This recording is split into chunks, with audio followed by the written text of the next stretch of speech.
invocation by Mr. McAnally. Loving Father God, again, we come asking for wisdom, asking for compassion and care and understanding for everyone and all that's involved. And Lord, thanking you that we can do this. Lord, thank you for this place that we live. Thank you for the time that we even live. Father, use us as God's country. Use us and help us do well tonight. We ask it in your name. Amen. Amen. You remain standing. We'll pledge allegiance to our flag. I pledge allegiance to the flag of the United States of America. This conference will now be recorded. Which stands one nation under God, indivisible, with liberty and justice for all.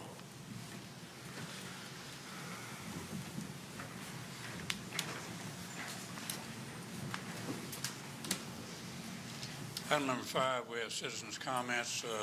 First, we have a couple of citizens that are here tonight with us, and then we have some emailed in comments. So we'll go with the in-person comments first. We'll start with Mr. Darrell Bridge.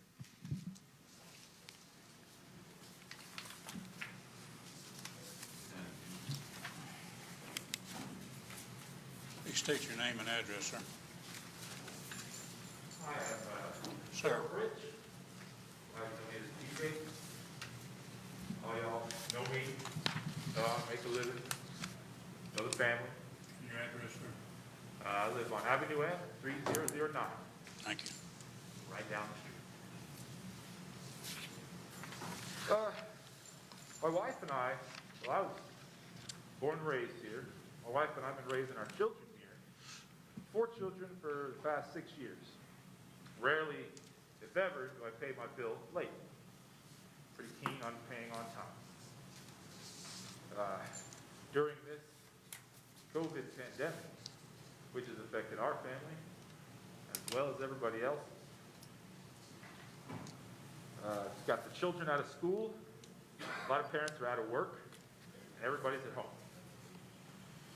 At home means more energy, higher bills. We read the city of Hondo was going to help residents. By extending the utility bill payment without a penalty. So this was announced. We didn't see any kind of time frame saying that this is going to end here, end there. They're saying they're doing this to help during this time of crisis. We never received any sort of notice saying that it was only going to be for April and May. Since we're still in the middle of this crisis, on top of that, residents that agree feel cheated and say that when asked what month they offered this for, it was only month. Well, actually, one of my friends, I asked them. They said that they were told this is only going through May 1st through May 31st. So a lot of confusion, a lot of conjecture. Nobody really knows what's going on. This is unfair. This is unfair to the tax-paying residents of Hondo, since there was no clear communication on the situation. And when asked, you had to actually come in to find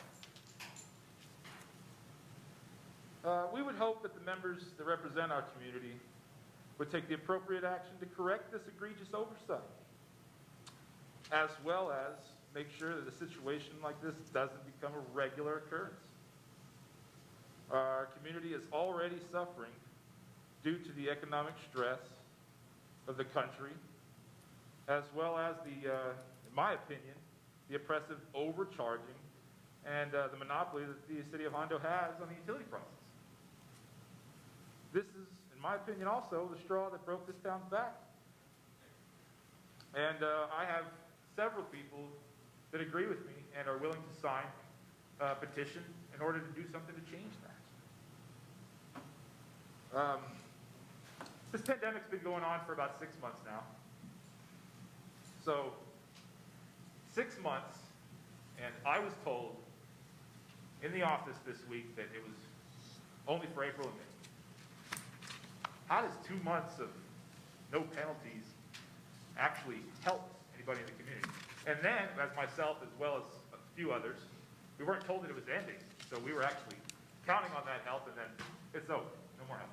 Sorry, back to business as usual. But it's not really back to business as usual. We're obviously all wearing masks in here. We're limiting the amount of people that are in here today. So if we're already taking these actions for all of this, then why only 2 months of help on the other side? Mention it to you, Mr. Bush, the 3-minute limit. All right, thank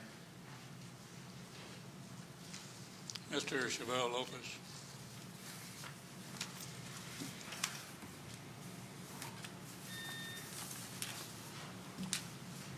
Yes, my name is Chavez Lopez. I live at 1002 Avenue S. I'm a candidate for place 4 on the November 3rd City Council election. And tonight I want to speak about the police department budget.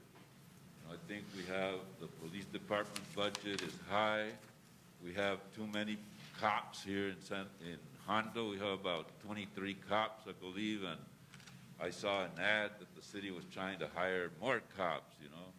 I think we need to lower that budget for the police department and, for example, use it in programs on what this man just spoke about right now, about using some of that money to help some of those folks with their electric bill. Right now, we just got this pandemic going on. Maybe shift some of that money over to the street department to help fix some of our streets and other programs that could help the community. Now, the other thing is, I want to talk about police brutality. I understand that the Hondo Police Department was involved in a police brutality case back in August of 2018 over here on Avenue F and 16th Street, where there was an unarmed man that was shot. And there was the Hondo Police Department was involved, along with the county, in ransacking the people's homes, leaving the refrigerator open all night where the food spoiled. I think this is some type of cover-up that the police department here is trying to do, you know, because the family told me everything that happened, and I just don't think that's right. So the police department, the city council needs to take some action on this, do some investigating.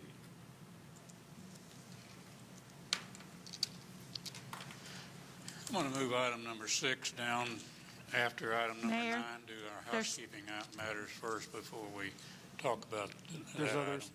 There's still other comments that need to be read for the record. I'll read those. Sorry. It's okay. Go ahead. Ms. Kathleen Delk emailed today. She is concerned about the San Antonio citizens that shop here in our Walmart and H-E-B. They don't have face coverings nor practicing social distancing. With a drastic increase in cases in San Antonio, it is alarming to be in the presence of these individuals. Just think, they are touching the door handles in the freezing section, touching produce. It is scary, too. As they check out the card reader machines, they touch as well. Just thought I make mention of this, as the citizens of Hondo that have to shop for themselves are at risk when these individuals fail to practice the COVID-19 restrictions that are in place for prevention and protection. Perhaps making wearing a face mask can be mandatory here in Hondo would be a good start to protecting Hondo. The next comment that was emailed in was from Brad Price. It says, I noticed the first item on the agenda concerns the COVID-19. I presume one of the items you will be discussing whether to make masks mandatory or not. I would like to provide a recommendation on this issue if possible. First, I am not a mask-type person, but understand the concerns with the increase recently in COVID cases and the need to establish a protocol that has some effect and provides individuals with a sense of security. So, if you decide on making masks mandatory, please establish the requirements to enter a place of business, not when exercising outdoors, while driving in your car, or outside where social distancing is much more attainable. I remember when the discussion was addressed during one of the emergency meetings recommending masks be worn from the time to get into your car and until you arrive back home. This type of restriction would negatively impede on personal civil rights and liberties while providing no additional protection against the virus. And then we have one from Jose Ituarte. He says, to Mayor Jim Danner and the Hondo City Council, we need to make masks mandatory at the businesses for customers in Hondo. The city of Hondo is experiencing, along with the local customers, hundreds of customers coming through Hondo on their way to the rivers west of us and holidays like yesterday. Though we welcome the business, you must take the workers' health and our citizens into consideration. Please do not allow your personal experience and feelings with the wearing of these masks determine your decision on this most important and crucial matter. Those are all the comments. All right, thank you. Now, we'll move item 6 down to past item 9, and we'll take item 7, discuss and consider approving the minutes from June 8, 2020, regular city council meeting. You've had a chance to read these minutes. Do we have any corrections or additions to as presented? Yeah, I have a couple. They're just kind of little housekeeping, but let's see, on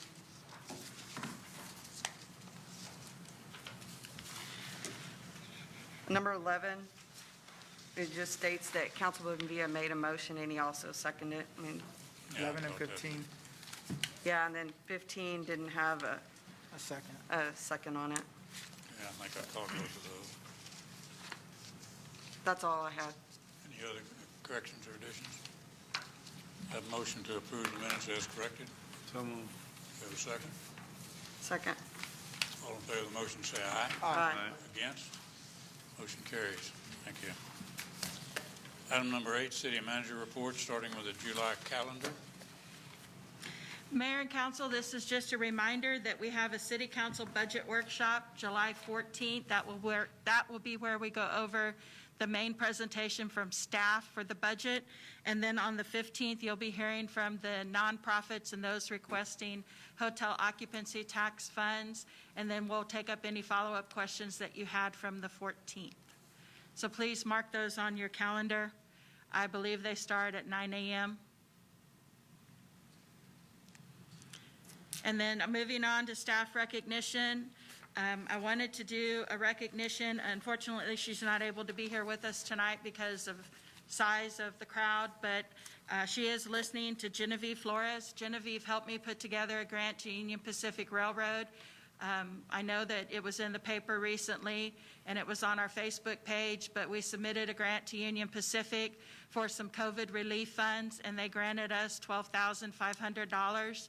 And we were able to offset some of those who had called in with respect to COVID-19 and their utility bills.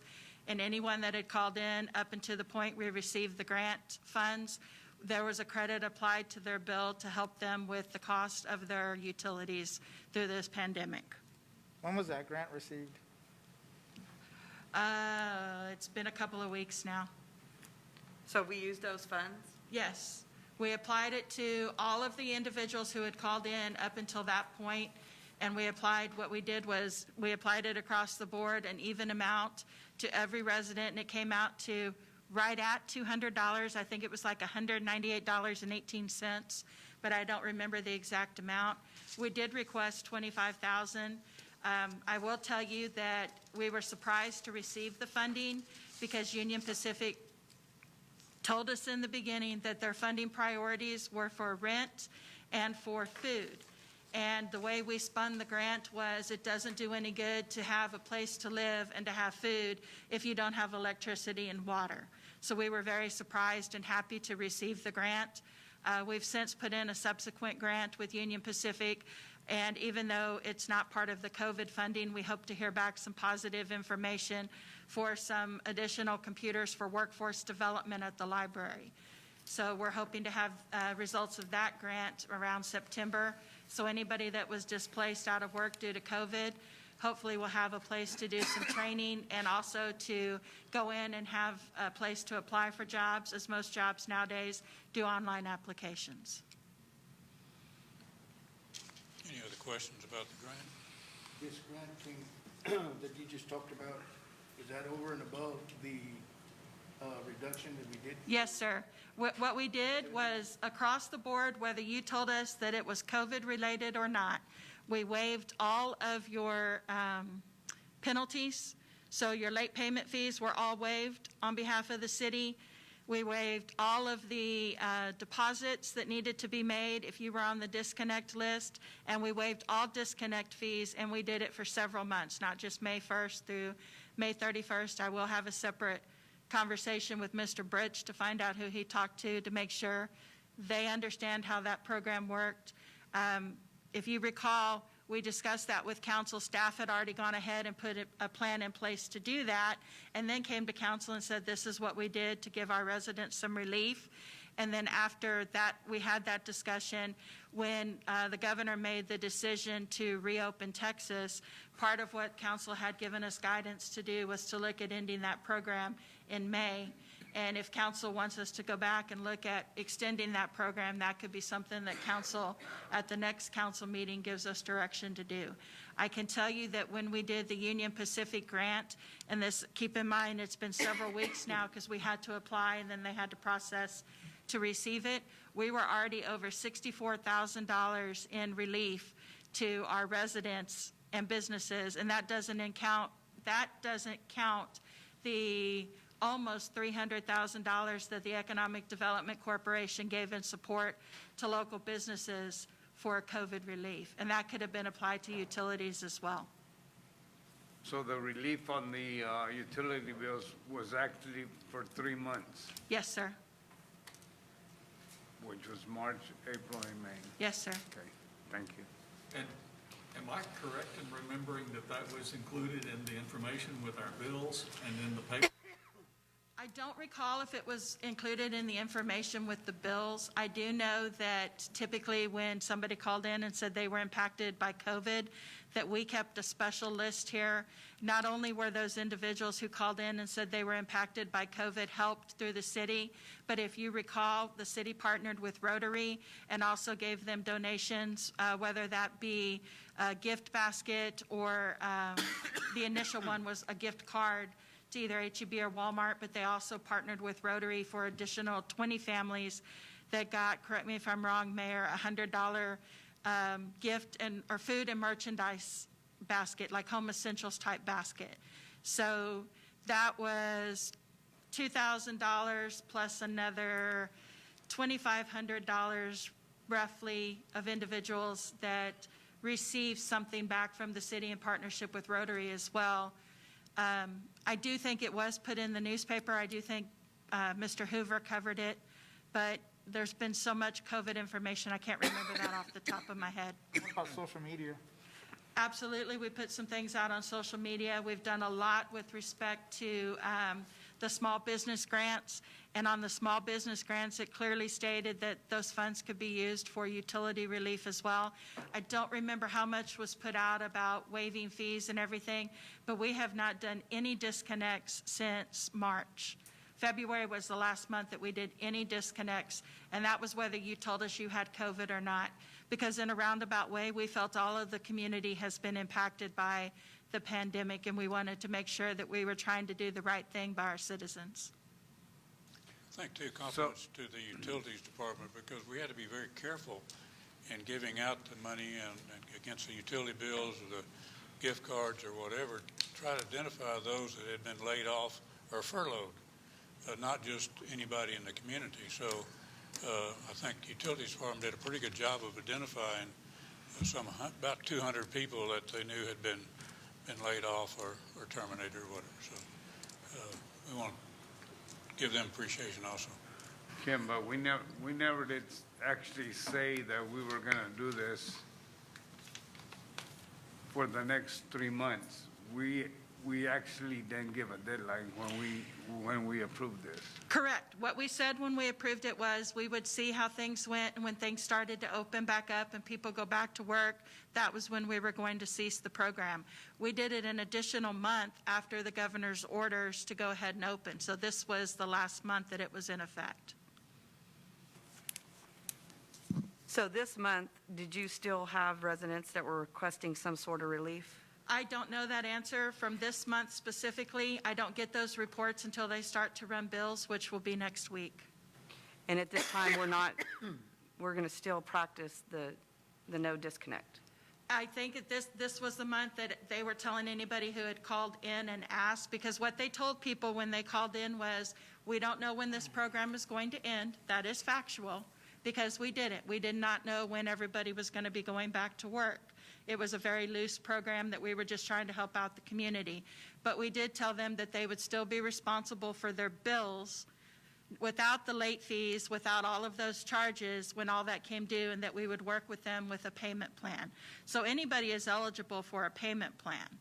Whether we have the COVID pandemic going on or not, you, by our ordinance, have the opportunity to apply for 2 extensions per month. And with those extensions, you can enter into a payment plan. What we told everyone who called in and specifically said, this is COVID related, we specifically told them, hey, we're going to work with you on a payment plan, but you have to know that this can end at any point, depending on when things go back to the new normal, for lack of a better expression. And once that happens, then we'll be at a point where you'll have to come in and you'll have to set up some type of payment plan to get you caught back up. Now, some people would continue to pay a little bit here and there when they could afford to. Some people haven't been able to put down anything at all other than what we were able to put down towards their bill. So, again, the utility billing staff has done the best that they could do with a kind of fluid situation, and they have been advising customers when they call in about COVID. I do believe this is the first month that we're going back to the late fees and the disconnect fees, because again, we have been reopened, and this was something that, you know, the understanding with myself in particular from this council was, when things started to open, we needed to start shifting back to business as usual. And unfortunately for some people, you know, it's still not back to normal for them. And so we're still looking at making payment arrangements with them. Typically, we only do a 3-month extension or a 3-month payment plan. Some of these have increased because they haven't been able to pay for a couple of months. So we're looking at extending that, having some flexibility on a case-by-case basis with allowing them to go a little bit longer on the extensions. But again, we have been trying to work as hard as we can with customers. If they don't call us and tell us, we don't know. And so it's been really important that each of the staff members have a spreadsheet, so when they get a call from a customer that says, hey, I was furloughed, or hey, I was, you know, fired, or not fired, but laid off, that we work with them and make sure they're on what we call our COVID-19 disconnect list. So again, it's the customer calling in and letting us know, because we don't randomly know who's been impacted and who hasn't. Okay, you talked all about the extensions and payment plans and all that. Here we are at the 22nd today. What's going to happen on the 25th? Or there going to be disconnects? If they haven't entered into a payment plan, yes, there will be disconnects.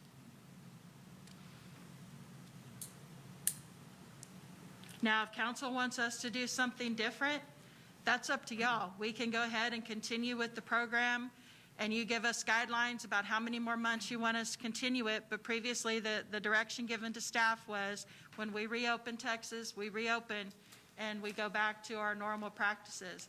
I'd be curious to know. As bad as things have been, Kim, and everything going up, it's not getting any better. I myself feel that we shouldn't have any cutoffs this month, for the month of June. My I don't know how the rest of the council If feels. my memory is correct, I think you did that as a management thing back yonder when you started it. I started it as a management thing, but came to council for approval Well, I because don't I see- didn't want to waive $70-some thousand worth of fees I don't on see my a own. problem with you making another management decision as far as the month of June. Okay, happy to do that. Anybody have any? I'd be curious to know how many people are out there that still struggling and need help. Me personally, I just, you know, obviously it's not affecting everybody at the same time.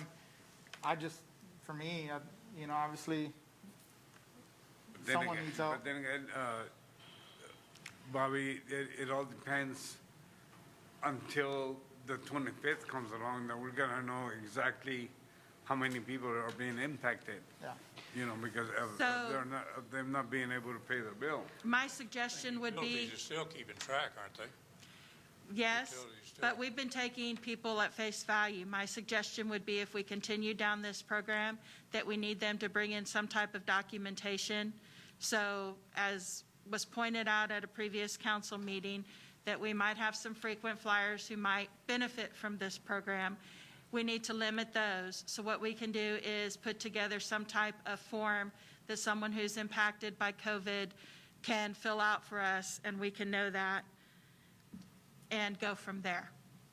We weren't doing that in the past? We were not. We were taking people at face value because we were trying to Get ahead of it. be kinder and be ahead of it. And at this point, I think if we continue down this, especially since we're having this discussion tonight, that I think what we need to do is have them bring in some type of documentation. Because what was happening was so many people were impacted at once that, for instance, James Avery would have been inundated with people trying to get forms to say they had been impacted when they weren't even open. Well, the utilities took notes when they told them that they'd been laid off or Yes. furloughed. Now, So we had- did had a record. document, we internally made note of it, but I think we're at a point where we need to start having some verification from an outside entity that they have been impacted by COVID that we can put on file, and that way we have good, solid records. And specifically, what kind of documentations would you, what kind would they have to bring in so we would know that they have been impacted? I will just say, just so he hears me say it, the city attorney texted me and said we should probably pick this back up during the COVID conversation. Is everybody okay with that? Yes. Yes. Okay. Whatever. I told you we're on the board. Anything else on city manager reports? Yes, sir. One more thing. I want to recognize Miguel Cantu. He passed his last exam for his municipal clerk certification. He has 3 more courses that he has to take. They were recognized, as was previously mentioned, and when he went to take his final exam last week, they gave him the certificate for his and Elsa's office. So coming up in, correct me if I'm wrong, Miguel, October, November timeframe, both staff members over there will be certified municipal clerks. Fantastic. Good job, Miguel. Moving on to item 9, proclamation declaring July as Parks and Recreation Month. You know, we do a lot of proclamations, but I think the ones that I especially appreciate are the ones where we give compliments to our own staff members. And a very important group of staff members we have is the Park and Recreation group that take care of all these parks and ball fields and all that. So July is National Park and Recreation Month, and I notice in the calendar that they've got several items planned for that group during the month. So reading the proclamation, whereas July 2020 is designated as National Parks and Recreation Month throughout our nation, and here in Hondo, Texas, it's important to recognize our own city of Hondo's Park and Recreation Department and the hardworking men and women that make up this department. And whereas park and recreation programs are an integral part of communities like Hondo, and parks and recreation are vitally important to establishing and maintaining the quality of life in communities, ensuring the health of all citizens, along with contributing to the city's economic and environmental well-being. And whereas the city of Hondo has a multitude of acres throughout the city devoted to the recreation of our young and old, for play and family activities, along with acres devoted to the exercise of our citizens, with the city's Rick Taylor Center providing year-round youth camps, along with an indoor basketball court and exercise equipment that is utilized also for special events throughout the year. And whereas the city also provides for our citizens' enjoyment a beautiful 9-hole golf course with a driving range and a staff that continually organizes players' tournaments and lessons for novice players. And whereas parks and recreation programs increase a community's economic prosperity through increased property values, expansion of the local tax base, and the attraction and retention of businesses and crime reduction. And so now therefore be resolved by the authority vested in me as mayor of the city of Hondo, I, James W. Anderson Sr., do hereby declare July 2020 as Parks and Recreation Month in our city, and request that our citizens take the opportunity to thank all of our city's hardworking parks and recreation staff for the diligence they continually show in making Hondo a beautiful place to live. Sign this date. So, Mayor Pro Tem McAnally and Ms. Long, would y'all go take a picture with them?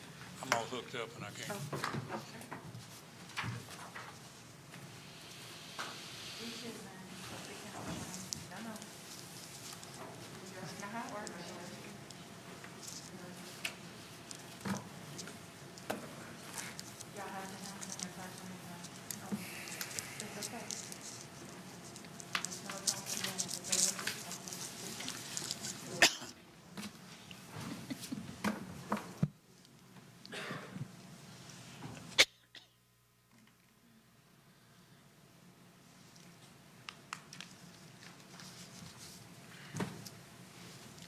Congratulations. Thank y'all.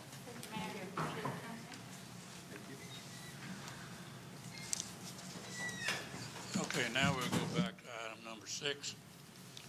Discussion and consider reports regarding COVID-19 outbreak in the community, governor's executive orders, city programs and responses to outbreak, and the 10th Mayoral Declaration of local state of disaster due to the public health emergency. If you don't mind, I'll pick up with Councilman Villa's question. Okay, let me finish. Okay. First of all, I want to let y'all know I structured this agenda item so that if I wanted it for discussion of the current situation, but I also structured if you wanted to take action tonight on a declaration, we could, or we can postpone a couple of days and have an emergency meeting with whatever the outcome of the discussion is tonight. So keep that in mind as we move forward. Yes, ma'am. Councilman Villa, do you remember what your question was? What kind of documents are these people, So we would be looking at either something from their employer. They could bring us something from their employer. This days they've been furloughed, reduced hours, or laid off. Or we could probably look at something from unemployment. We would be willing to be pretty flexible about what they bring in. So those are the kind of documentation that we would be looking for. Something simple, nothing onerous, very simple. We were very, I don't want to say loose, but easier with our documentation for like the EDC grants. So we would be doing something similar to that. Since this is something new, I'd have to give it a little bit of thought, but we could come up with something. Hopefully most of them would have letters laying them off or furloughing them or whatever Yes. from their employer. Or reducing their hours. so Mayor, on this decision about cutoffs, are you giving Kim the go ahead and what we're gonna do, or?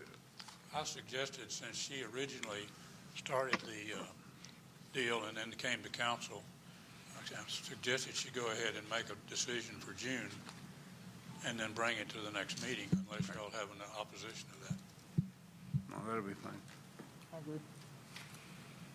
I'll also send y'all some data so you know how much has been waived in respect to fees regarding this, because in essence, it's similar to a grant program, so y'all need to be aware. All And right, then- I'll let you start with where we are today. Okay, so where we are today, all of you should have one of these on the dais. This was just released this afternoon. It is the COVID-19 confirmed cases in Medina County. You will see that there are what they're calling 5 active cases, 1 probable case, 16 pending investigation. That's a new item. I am trying to get some clarification from the health department on what exactly that means. They tried explaining it earlier on a conference call that we were all on. There's a definition on medinacountytexas.org as what probable means, and pending is exactly that, is what she says. Pending means that it's still pending the investigation. DSHS is very far behind, according to the phone call, on getting numbers out. We're kind of in a unique situation because Medina County does have a health unit, and that health unit is out doing the investigations. So again, it's 16 cases pending investigation. We have 53 that are recovered, 1 case still in a long-term care facility, and 2 deaths. So total, and keep in mind again, this does not include prisoners.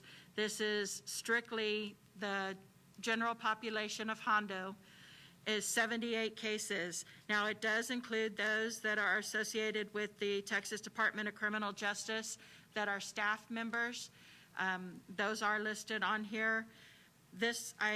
Mayor, correct me if I'm wrong, but I think they said today that they're hoping that some of those pending cases happen to be the ones that everybody has read about or heard about in Divine, and that it's not an additional number of cases that they're looking at in addition to the pending investigation already.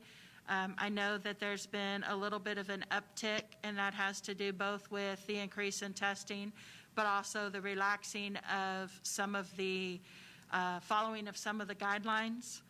So that's the most recent information that we have.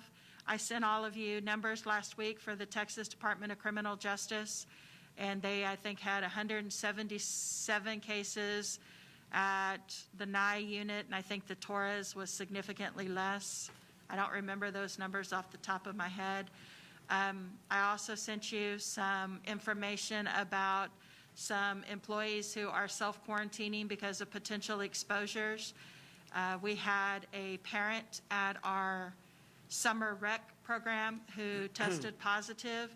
We have followed the CDC guidelines and the Open Texas guidelines and have notified parents who have children in the rec program to make a decision about whether or not they want to disenroll their children from that program or continue to participate. It's all about information sharing and awareness.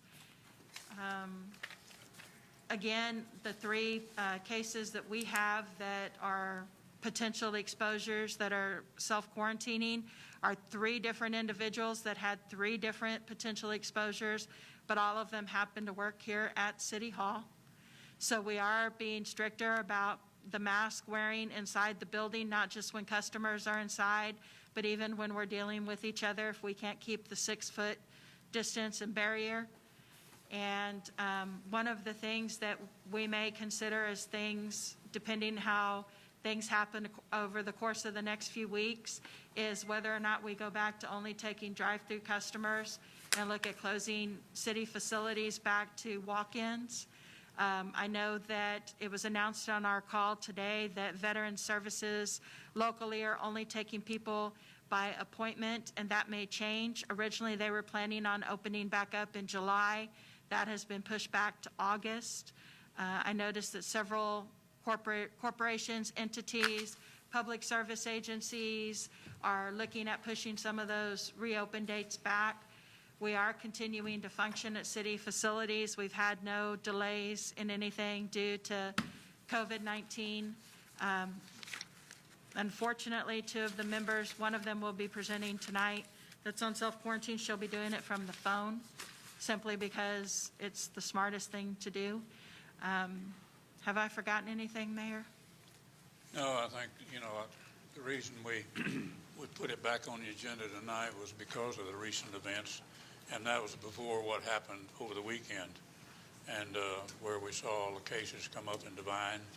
We don't know out of those 18 pending cases were Hondo area, how many were there. We think a large number were Divine, but you all read about what's happening in San Antonio. They've had a record week of the most cases every day that they've ever had, and so we see this thing in a real big second wave. So I think what needs to be discussed tonight is pretty much what we do about masks and whether we want to do anything like the city of San Antonio did with their businesses.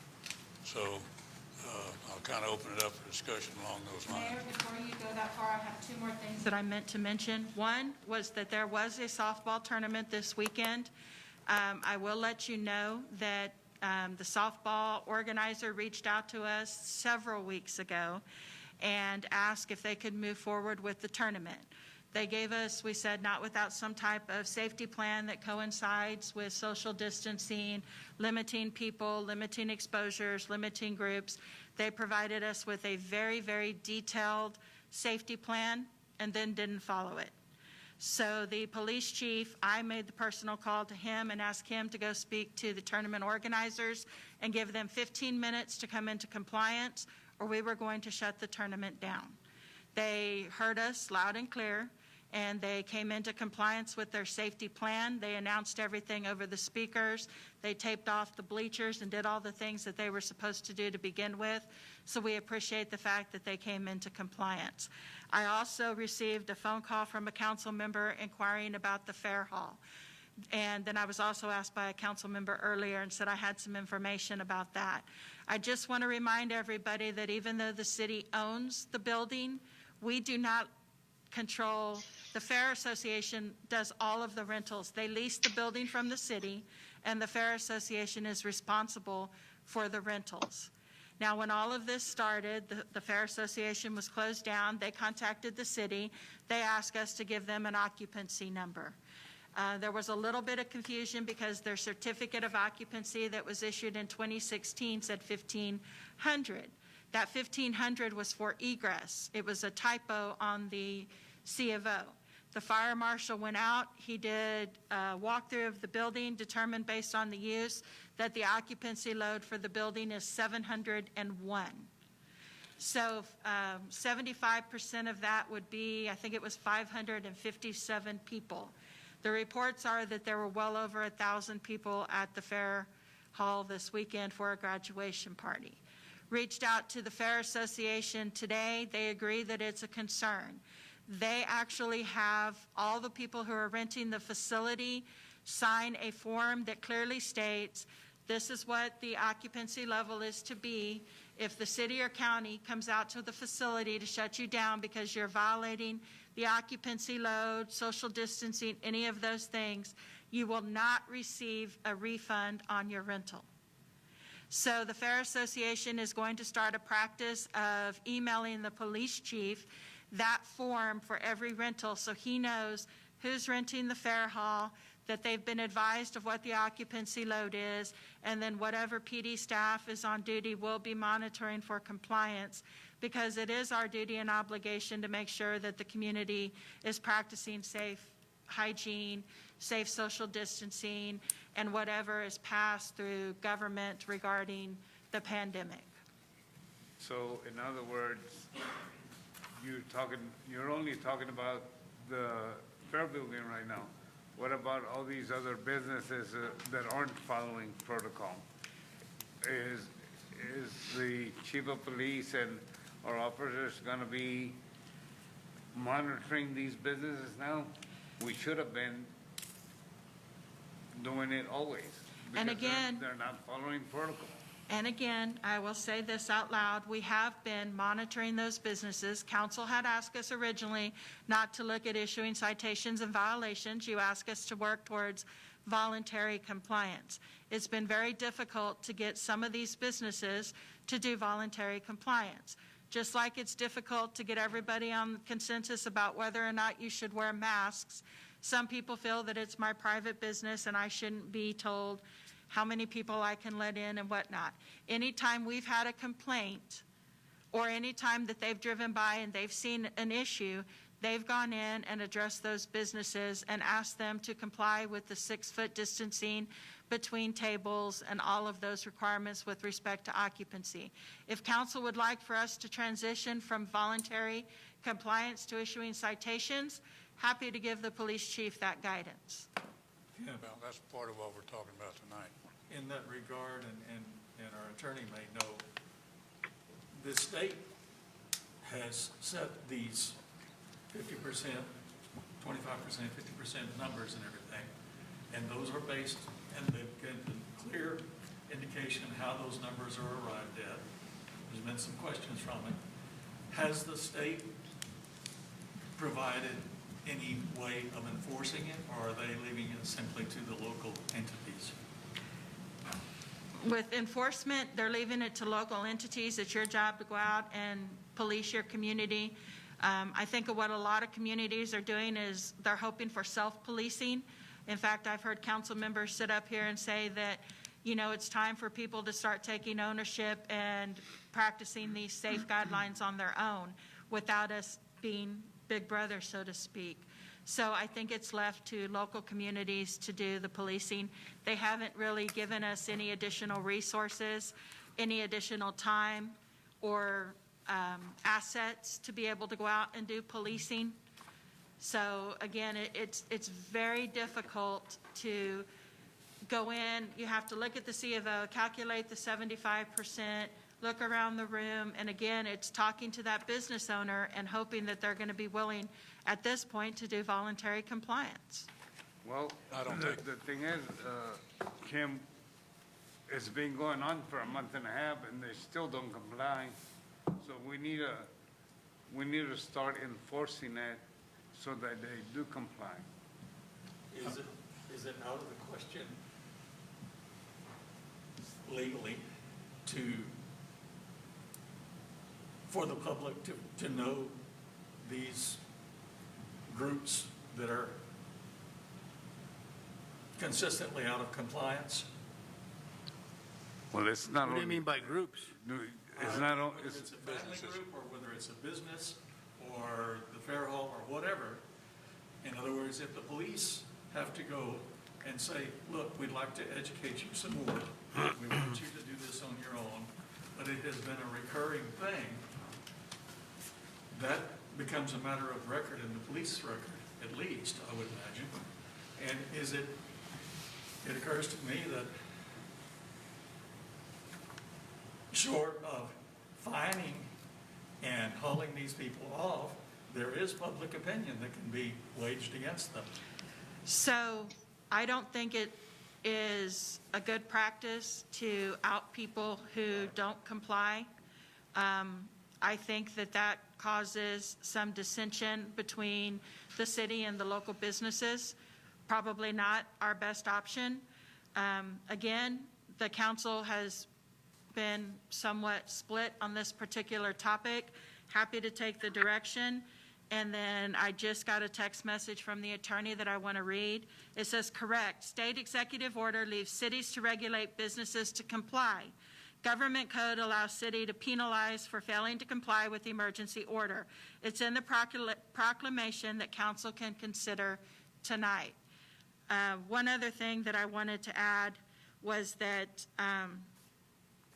keep in mind that these officers are going in and trying to get voluntary compliance, and one of the things that you said was not just a fine, but hauling them off.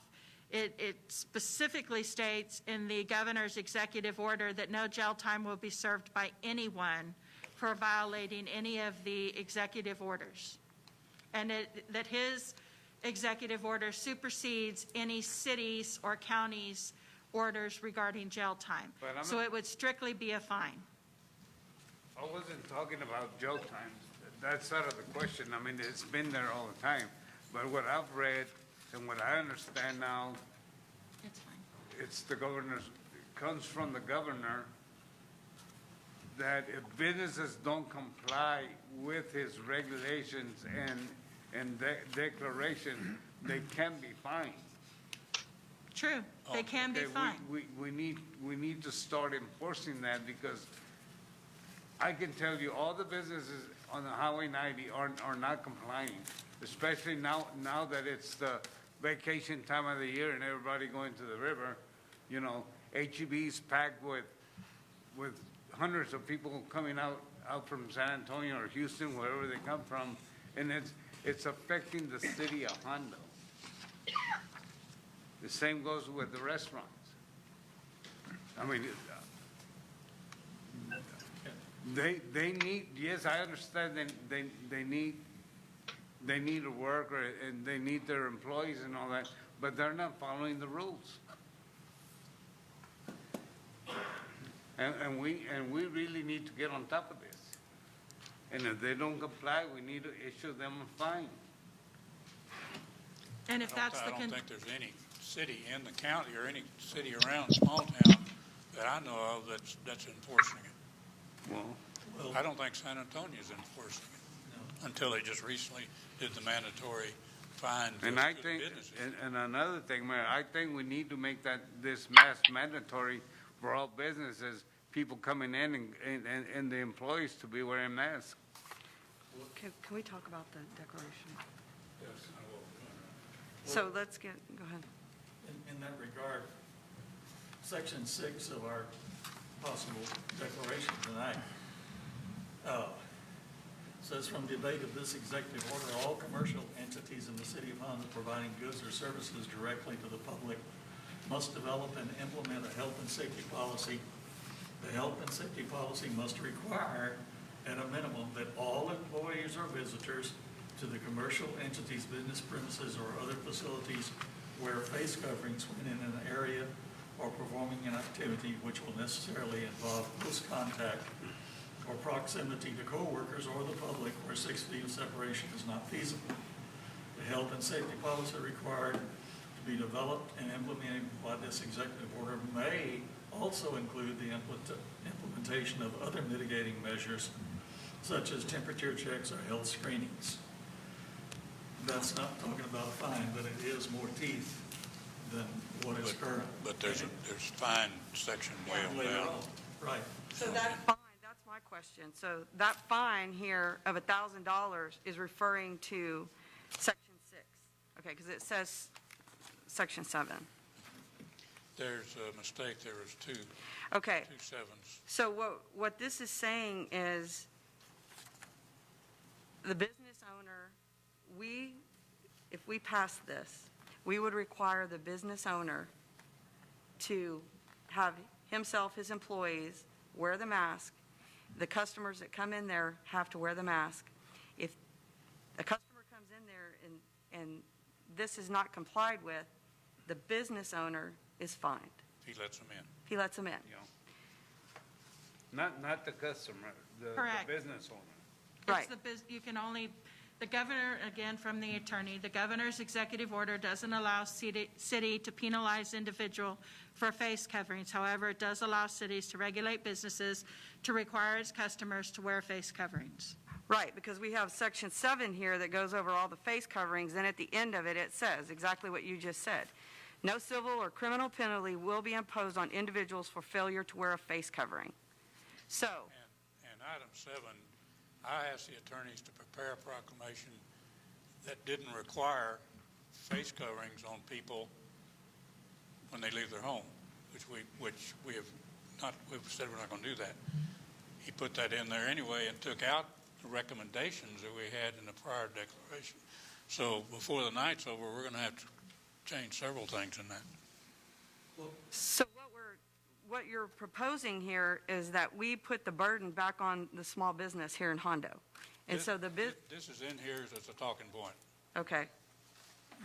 Well, My opinion right now, I'm kind of on the fence as far as we ought to okay. let the businesses do. So if, I don't know, I don't if- understand why we're here butting heads. According to the way it says here, no civil or criminal penalty will be imposed on individuals for failure to wear a face covering. So. That's if not we what can't- we're talking, we're talking about So businesses. what We're Johnny not- wants is to fine everybody. How can we do it if right here it says you can't do that? I'm not asking to find Yeah, you are. That's what you individuals. just said. I'm You asking to wanted to find you want businesses the that police to don't go out comply with and the fine everybody protocol. because they're not complying to ordinance. Like I just mentioned, item 7 is not even supposed to be in there. Okay, well, What Maybe we need to- All I wanted to address was the businesses.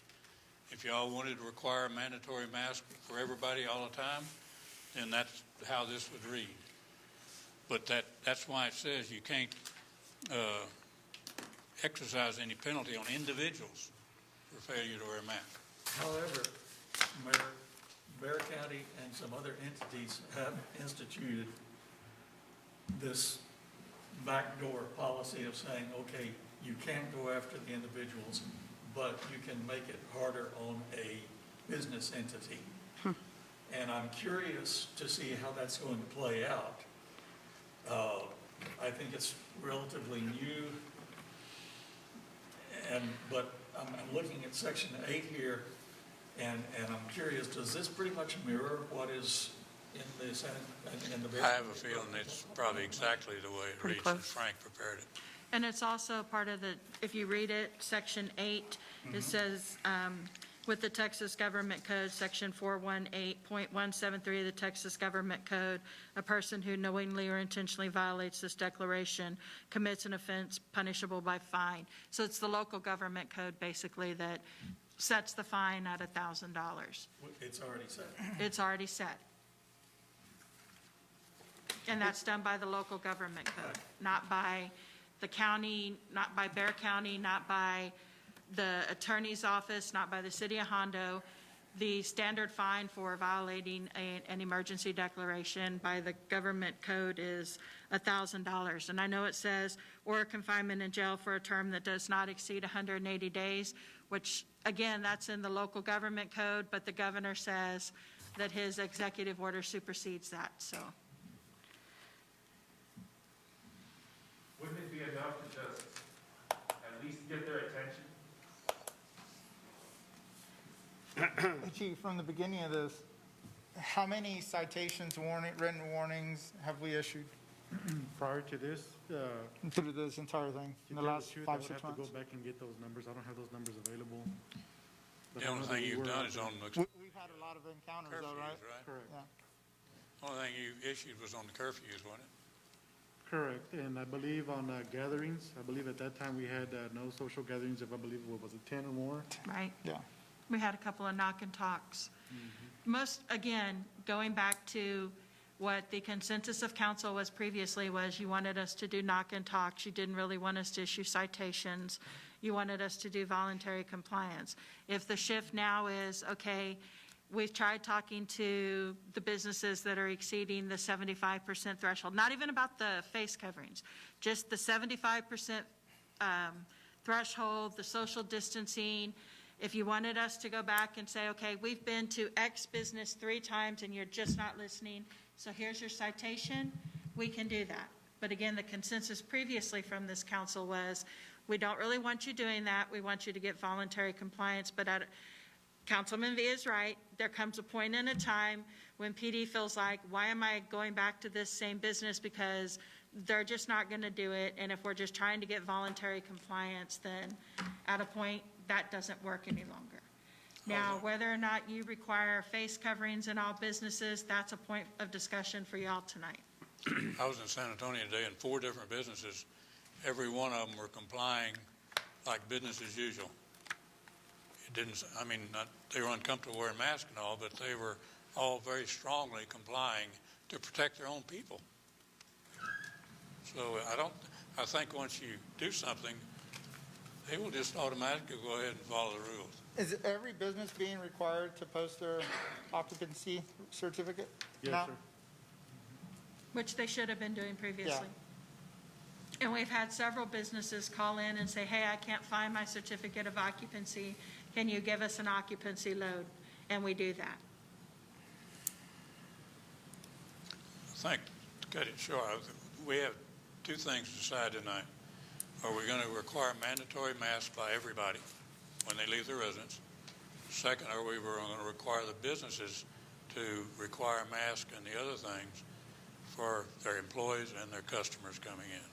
That's the 2 things that, and then we'll go back to the recommendations and all if we don't take one of those matters.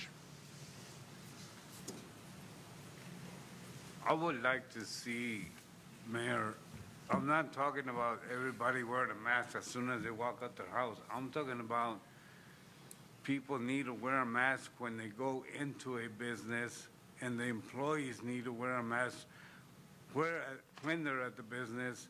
And after you walk out of HEB, if you want to take your mask off, take it off. But as you walk into HEB or Walmart or any place else, I think people ought to wear their mask. That's why this thing has gotten out of hand in San Antonio.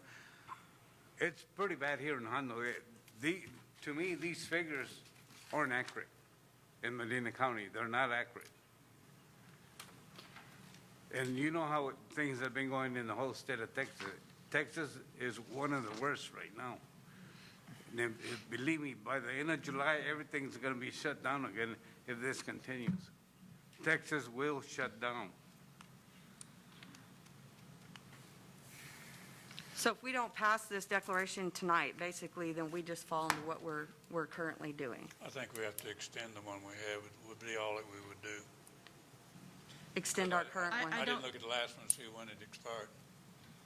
June 30th is where we have to, right now, the goal that we have to be in. Yeah.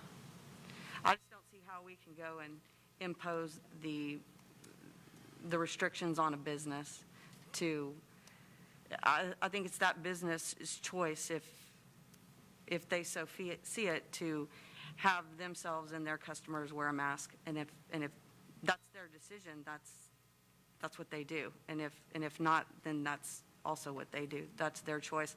I don't see that we should impose that. And then also, if they wouldn't comply, that they would be subject to fine. I mean, these are the same businesses that have been shut down and trying to get going, and here we're going to go and put more restrictions on them. I mean, I think it comes to a time, I mean, it's just self-policing. I mean, we all have to be responsible about this. And But that's the problem, Michelle, that people aren't being responsible. well, I'm not in favor of either item that's on this declaration. Mayor, let me ask you and Kim something. Our biggest retailers here in Hondo is H-E-B and Walmart. Have any of the big wigs, the managers and stuff, have they made contact with y'all about how they feel? Yes, Mayor spoke with the new Yeah, general the manager. new manager at H-E-B, Mr. Hare, A-H-R, did call me Friday, and knowing what San Antonio was doing, knowing what was happening, asked me what our thoughts were, and I said, we'll be discussing it tonight, but I didn't know how the council would react. I said, last Friday, Thursday or Friday, things were a lot different than they are today. But I said, my thought then was we probably would not require the businesses to have mandated masks and all. But again, that was 3 days ago. See, and I don't understand, that gentleman that called you that you're talking about, you know, he's running H-E-B. And if he says that me and Bobby cannot go in there because we don't have a mask, then that's his business. He They can don't do have that authority. And I don't. No, they don't. H-E-B doesn't have that authority. I've spoken to them. They cannot. Okay, so It's got to be a city declaration to where they tell the people that they have to wear a mask. They can't do it by themselves. That's why they're that's doing got to it be in an San H-E-B Antonio. policy because they did it at Hondo Shell, they did it at the Dollar General, they did it Well, at that other must be places it. here in Hondo. I've Yeah, they talked to did. the H-E-B people that they Well, can't do then that. that's their policy. That maybe they need to change that instead of calling you.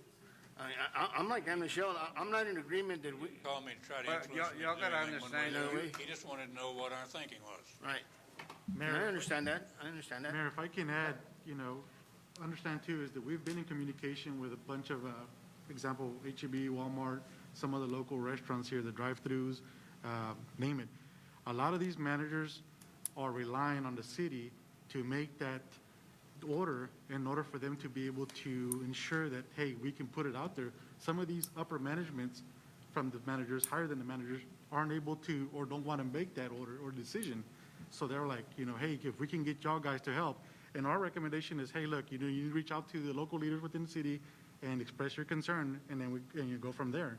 So ultimately, y'all are the ones that are making the decision, so I just wanted to add that on there. So I would highly disagree with that we, the local government, are going to tell these different businesses that you say, their management, their owners are the ones that dictate their policies for themselves, for their employees, and for their customers. Dan, it's just. They're passing the buck. The ones that are dictating these policies are not the ones that are there on a day-to-day basis dealing with these unresponsible people that are coming in from outside the city, interacting with these employees. These employees are local employees. They have families here. It's a small community. So, I mean, that's just kind of what I wanted to push out there and just kind of inform you of that part. They're probably up in corporate office, sitting behind a desk, passing out these memos. I just don't. So, I don't see how how it's right for us to tell a business owner what to do in this situation. I think that they need to make the decision. They need to set their policy, and whether it's H-E-B or it's My Cleaners or Johnny's Restaurant, he's got the authority to do whatever he just chooses. Now, whether this is gonna stop, it's not, and Johnny's right, it's gonna get worse. There's no question. There's no doubt in my mind that it's gonna get worse. It is gonna get worse. You know, but also we gotta keep in mind all these high numbers coming in. How many more tests are they doing? Well, your percentage is gonna go up also, because you're doing a lot more tests. We need to keep that in mind. You know, and we need to be careful if we put too much policies and too many rules and regulations on a small business. Not everybody is fortunate enough that they have money in the bank to support another 6 months of this. There's small businesses that they got to pay the rent. If I'm renting from you, you want your rent money on the first. So, all we're doing is crippling small businesses here in Hondo that can't afford that. They cannot afford. 75% is a lot better than zero of clientele coming into their place. And we need to keep that in mind. Not everybody's fortunate to where their buildings are paid for. And it's not just the employees. It's the businesses, it's itself too. You know, that deal about the fair, where did you get that figure that there were 1,000 people at the fair hall? Was the Hondo PD there? No, it was the sheriff's office. There was sheriff's office. So who told you there was 1,000 people at the fair hall? I had three different phone calls, and one of the conversations I had was with the police chief. And a councilman. Because I can almost bet you there is no way there's 1,000 people in that place. Actually, No way. two council members. No way. There was not 1,000 people in that place. And if so, the county that was there, the police that were there that night, because they had security, and the chief is right. Hondo PD wasn't there. The county was. Right? The Fair Association needs somehow to figure out how we're going to keep count of all the individuals coming in. I That's agree. not up to the city. I agree with That you. is up to the fair hall. I agree with you, but ultimately, it's going to have to be a law enforcement authority that goes in and shuts down an event. My understanding from previous experiences when an event got out of hand and law enforcement was called, that there was almost physical confrontation between law enforcement and the party organizers. So those situations can be volatile. So I don't know that it's in the best interest of members of the Fair Association on their own, whatever security is there. Since it is a city facility, it was mentioned to me earlier today that it's no different than a city park, ultimately, or the baseball fields. Ultimately, the city will have to have law enforcement step in and our emergency management team step in and enforce the rules. The social distancing. Right, for social distancing and the 75% occupancy and threshold. You know, if the number is 500 and whatever I said earlier, 65 or whatever that number was for the 75% threshold. Well, I also had a citizen text me and say, how are you going to enforce when a graduation invitation or a graduation party for 7 graduates and they were each told they could invite 100 individuals? So what if all 100 individuals come? How do you go back now and change that? And I understand that the Fair Association is giving them this policy in advance, but again, it goes back to that enforcement. How strict do we need to be on enforcement? I knew this weekend that I was taking a risk when I told the police chief, tell him to comply or shut it down. And that's the same risk that we're going to be taking every time we have to address those kinds of issues, whether it be at a restaurant, whether it be at a graduation party, at the fair hall, wherever. I'm going to be sending law enforcement officers in to enforce the 75% threshold or the social distancing, and that puts the city at risk and the law enforcement officers at risk. While I may get the initial phone call, all of you are going to get the other phone call, and all I'm asking for is some consensus if you want us to continue, 1, to do voluntary compliance, or if you want us to start issuing citations with respect to businesses, and 2, letting you know what our recommendation for respect to enforcement at the fair hall is. And the Fair Association was excited about the fact that the city is taking interest and that the city's going to try to help them enforce the guidelines that they've put in place because they felt somewhat helpless to enforce them up until this point. And I thought it was a good resolution between the Fair Association and the city because the renter of the facility knows going in what the requirements are. If I know that I'm expected to do X, Y, and Z, then I should do X, Y, and Z if I sign the form. And if I'm going to violate X, Y, and Z, then I need to know that I run the risk of being shut down and losing my deposit or losing my fee. Now, with respect to the businesses and the 75% threshold and do we require a mask or not, that's going to have to be a philosophical decision made by this council. If you want us to go to enforcing and fining with respect to people being over 75% at businesses, then again, that's a philosophical question that y'all are going to have to answer. But the last time the consensus from this council was to have the police department go in and try to do voluntary enforcement. But then it puts the police department in a position where we have both residents and council members like Mr. Villa thinking they're not doing their job. You know, they can go in and they can tell them all they want, but without having that fine available to them, they can look at them in the face and pretty much say, okay, and not do anything about it. So we need direction from y'all. Do you want us to step up enforcement with respect to that and how y'all feel about masks at businesses? Kim, I understand and I agree with you 100%, but I'm back to the fair situation. If I go and I rent the hall and the Fair Association tells me you need 2 securities, okay, I think that the Fair Association says, okay, no, you need 4 because of this that we're going through. And as far as the PD going out there, they've always gone out there, whether it's the deputies or whether it's the Hondo PD. When there's a fight out there, they hear it on the radio, and Hondo PD has always assisted them out No, there. I know that. We have a great police department. I'm not knocking the PD down for nothing, No, I agree. okay? But the Fair Association, just like everybody else, they need to take the bull by the horns and make different arrangements, because it's not. I mean, you know, I don't expect Chief and the guys to be holding anybody's hand. That it's not going to do any good. And there's confrontations. He knows this as good as I do. How many times have I been out there and there's fights? I know. Especially when you have senior parties, especially after 11 o'clock when everybody's drunk.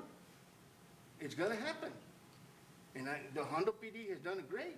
All I'm saying is, in my opinion, the sheriff's office that was there Saturday, they should have been keeping count and keeping that deal under control. If they need more help, additional help, well, then tell whoever rents the place to hire 2 more people.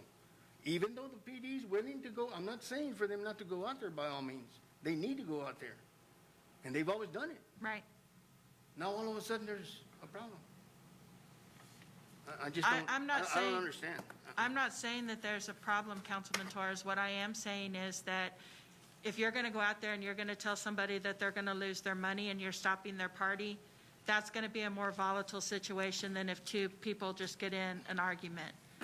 And I'm also saying that PD is not doing any side security jobs right now because of the risk of COVID-19 and because of the other responsibilities that they have. I 100% agree with you that the MCSO officers that were out there should have taken the bull by the horns and enforced what the county regulations are as well as the city regulations. That's why you hire security. Right. However, none of us are in control of the sheriff's office. They're going to do and enforce what they want to enforce. So in that situation, PD has worked out an arrangement with the Fair Association to be able to step in when needed and enforce the 75% threshold, because ultimately, within the city of Hondo city limits, it is our duty and obligation to ensure the safety of our citizens. And going back to Saturday, that's what was lacking, was And help. now we have that relationship with the Fair Association. I reached out to them today after I received the text message regarding the party on Saturday. I reached out to them today and worked out what I feel is a good arrangement between the Fair Association and the city to be able to control those situations and enforce without having PD be the people that are providing the security. Because again, we're limiting our side jobs, or in fact not doing side jobs for security, simply because of the risk of COVID-19 and the other things that our officers are being required to do right now. So if I can add, I agree with the consensus on both parts of it. I kind of agree with Councilman Torres on some of the issues as well, as far as the counting, who's responsible for the counting. I don't think that, no disrespect to anybody else, but not much the sheriff's office. I think it's more of the Fair Association that needs to take control of that portion of it and assign somebody to be in charge of that. Security is welcome where it's required, but at the same time, we also need to turn around and try to work on what the focus of the security is, which is the safety of the outside part of it and the inside. I don't think we need to bottleneck officers in a certain section of it taking count. I mean, it's kind of hard, especially when you have multiple exits and entrances into the facility, so. I doubt that the sheriff's office even knew what the occupancy was. They weren't, I can guarantee you, they weren't keeping track. Yes, sir. I'm sensitive to the small business here in town with people coming through. I understand that, and I understand their problem. This may, if it's understood, give them a little bit of help, because Section 5 says, this declaration shall incorporate and adopt the most recent executive order, GA 26, issued by Governor Abbott on June 3rd, 2020, and any subsequent orders by the governor relating to the expanded opening of Texas in response to the COVID-019 disaster. In his press conference this afternoon with his latest order, he did not rescind the things that came, and he made a big point of wearing masks when social distancing was not possible, of washing hands, of staying home when you're sick, of self-isolating. So, But he's never had an order as far as the mandating of the businesses. he's like everybody else. Nobody wants to be king. Nobody wants to say this is how it's going to be. We're pushed this way, we're pushed that way. Nobody wants to say this is how it's going to be. But if we follow the governor's orders, we don't have to debate all of this here. And then the other thing that I'd like to mention is we have Section 7 talking about face coverings in general public, which addresses many of the concerns about when and where you wear them, where you don't wear them, and everything. In our Section 8 of this thing here, it clearly says that it doesn't apply to Section 7. Accepting Section 7 of this declaration in accordance with the Texas Government Code, et cetera, et cetera. So that means that we're not doing it for face coverings, but we are For looking at businesses. in terms of occupancy, which is something that the governor has mandated. John, unless I don't understand you, the governor has never mandated that the businesses have to have their employees and their customers wear a mask. That was the Bexar County mandate to get around the fact that they couldn't require bandit. He kind of backed in and said, yeah, good idea. Yeah, but he didn't change his order.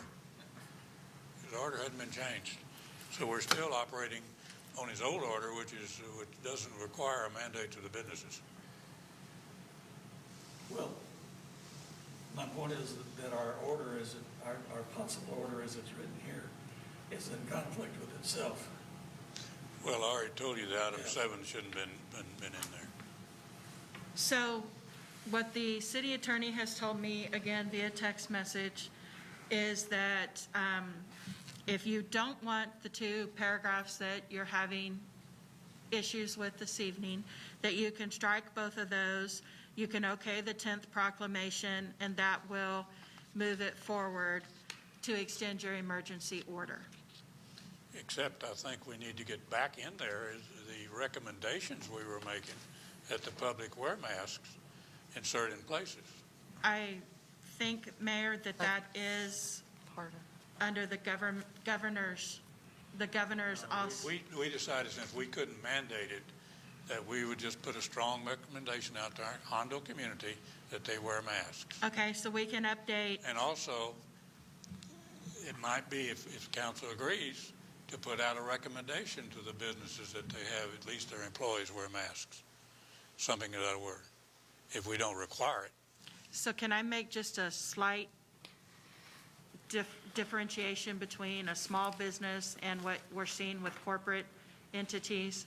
What we're seeing with Dollar Tree, Dollar General, Walmart, and H-E-B is that the only places that those particular businesses are mandating that their employees and that the customers wear masks is where a city or county has mandated it. It is not up to the local manager or entity or whatever. And I did just clarify that with an H-E-B representative, that it is not up to them locally. The reason all Bexar County H-E-Bs are having to go back to wearing masks, both for the employees and the customers, is because it was mandated in San Antonio by Bexar County. It's the same thing. We hear the same thing from Dollar Tree, Dollar General, Walmart. It's where those counties or cities have mandated that masks be worn.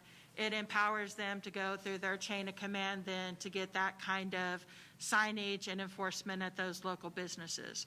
And that's different than if I'm John Q. Public and I own my own burger shop, or not, that's not a good example, my own, auto parts store.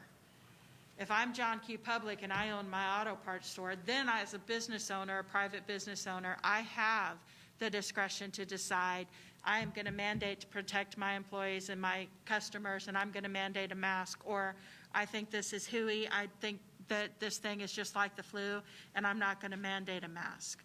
I don't know if there's somewhere in the middle, because again, I think the comments that you received today and the comments that I continue to hear are specifically about Walmart and H-E-B, but I don't know that you can target them specifically to make them wear masks and have customers in those businesses wear masks. I do understand Councilmember Long's concerns regarding the small businesses and how a $1,000 fine and telling them that they have to provide masks would impact, and again, Councilman Torres. But I do think that the reason that the new manager reached out to the mayor and the manager from Walmart reaches out to the police chief or Dollar General is because they're looking to us to give them something that they can hang their hat on to take up their corporate ladders so they can mandate masks.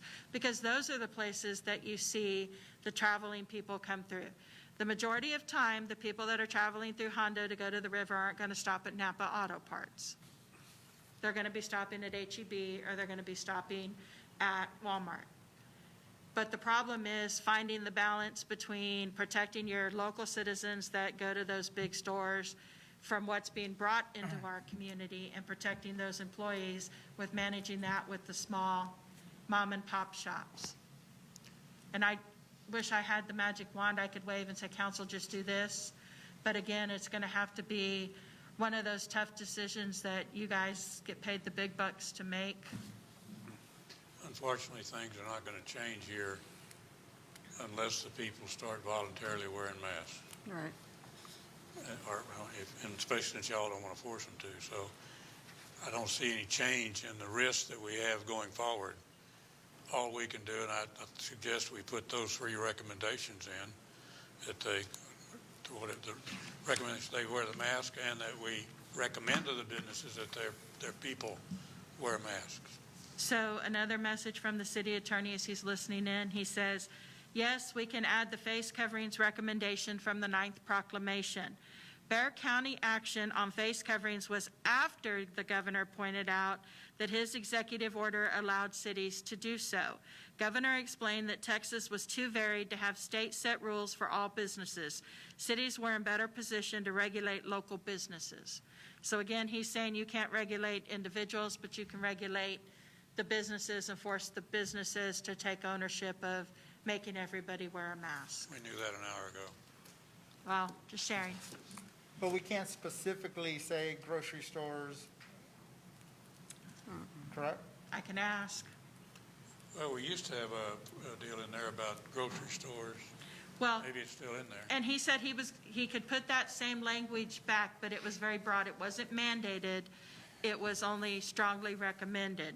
And I think if I understand Councilman Vela's question correctly, he's saying, can we mandate specific businesses? Well, I don't think we can. No, I'm just asking. So I think- Probably not, but I'll What do y'all ask. think about my recommendation that we not include these two items, but it put back in there our recommendations, I highly recommend. So highly recommend I do have an answer. citizens wearing masks and suggesting to the businesses that their employees wear masks. That's been all along there, recommendation. Not that third one. I do have an answer from the city attorney. Great. He says, yes, face covering rules can apply to certain businesses. For example, businesses with more than 25 employees. Problem would again be enforcement because PD won't know business size. No. But then it gives the managers what they're looking for to be able to self-enforce. So, We use chain stores in the small business awards. Remember? so I'd make a recommendation to do exactly what you said. Approve this proclamation, striking out paragraph or section 6 and section 7, and adding from proclamation 9 the strong recommendations. What about the suggestion that the businesses have their employees wear masks? It's a recommendation. That's in yeah, it's in our previous Okay. proclamation. All right. Attorney, understand that? I'm sure. He said he could go back to the language from number 9. You're saying strike section 6. 6 and or 7. Section 7. Yeah, We'll be keeping the second section 7. in accordance with the guidelines from the governor of Texas. Suggest the numbers need to be fixed. Yes, Yes. of course. That'll extend it. So to- section 6 would read what the previous ordinance or previous declaration said with respect to strong recommendation. I'm sure the city attorney Would got that take care of section A as well? Well, it wouldn't be Section necessary. 8, I think, has been in all of them because it's Okay. enforceable by fine. And he says, yes, I have it. So he's saying leave section 6 alone, except make it a recommendation rather than a mandate? Is that what he's saying, the attorney's saying? No, he's saying that he's got the language. So we have a motion? Well, we'll let him prepare that. We'll take the motion and action tonight, but before we approve what his language is, I'll make sure all of you see it. Okay? So do you want a motion? Second. You making a motion? I did. Councilman motion. Londa. We have a second. I have a question. Before we vote, I need to be sure what we're voting on. So, And to that end, if we're going to say, yes, let's do this, and then wait to see what the attorney says. Okay, another suggestion. Let's go ahead and move past this item, table it for now. Let him prepare it and send it to us, and then we'll vote on it at the end of the meeting. Okay. so he understood my my Yes, to go motion. back to the same thing that was in number 9. Correct. Okay, so I think by mayoral authority, I can move that item to last one before executive session, even after executive session. Okay. And moving on to item 10, discuss and consider ordinance number 1227-06-20, an ordinance of the City Council of the City of Hondo, Texas, Miguel, unmute D. authorizing amendments to the Unmute adopted D. annual budget of the City of Hondo, Texas for the 2019-2020 fiscal year, providing for supplemental appropriation or transfer of certain funds, providing for severability, and providing for matters related to the subject. And Dee going to be on the line. She's on the line. Good evening, Mayor and Council. Hey, Dee. How are you? Council on September the 10th, 2019 approved ordinance 1208-09-19, adopting the City of Hondo's annual budget for the 2019-2020 fiscal year.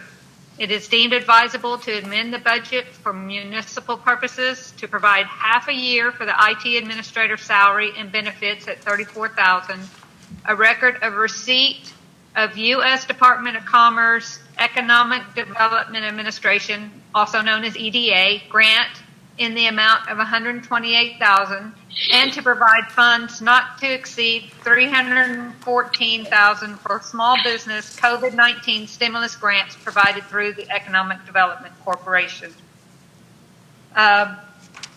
Amendment number 15 would add the second IT administrator for the balance of the 2019-2020 fiscal year, and then the budget for next year, he probably will be put in for the entire year. Amendment number 16 would allow for the receipt of the Department of Commerce Economic Development Administration grant funds that were not included in the budget, but we have submitted the paperwork and we expect to receive those funds.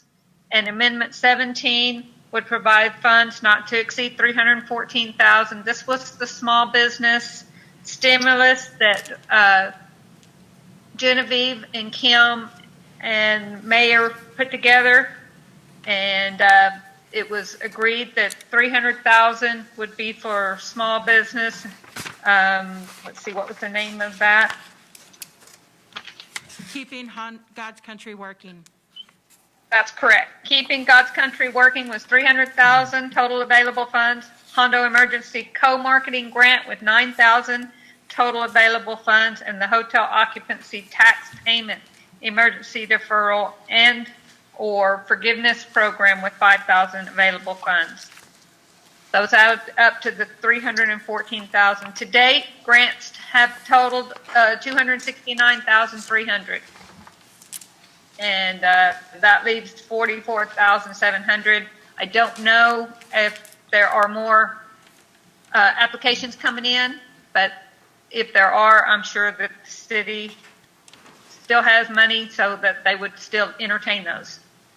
The staff recommends that all three of these amendments be accepted and adjustments be made to the 2019-2020 budget.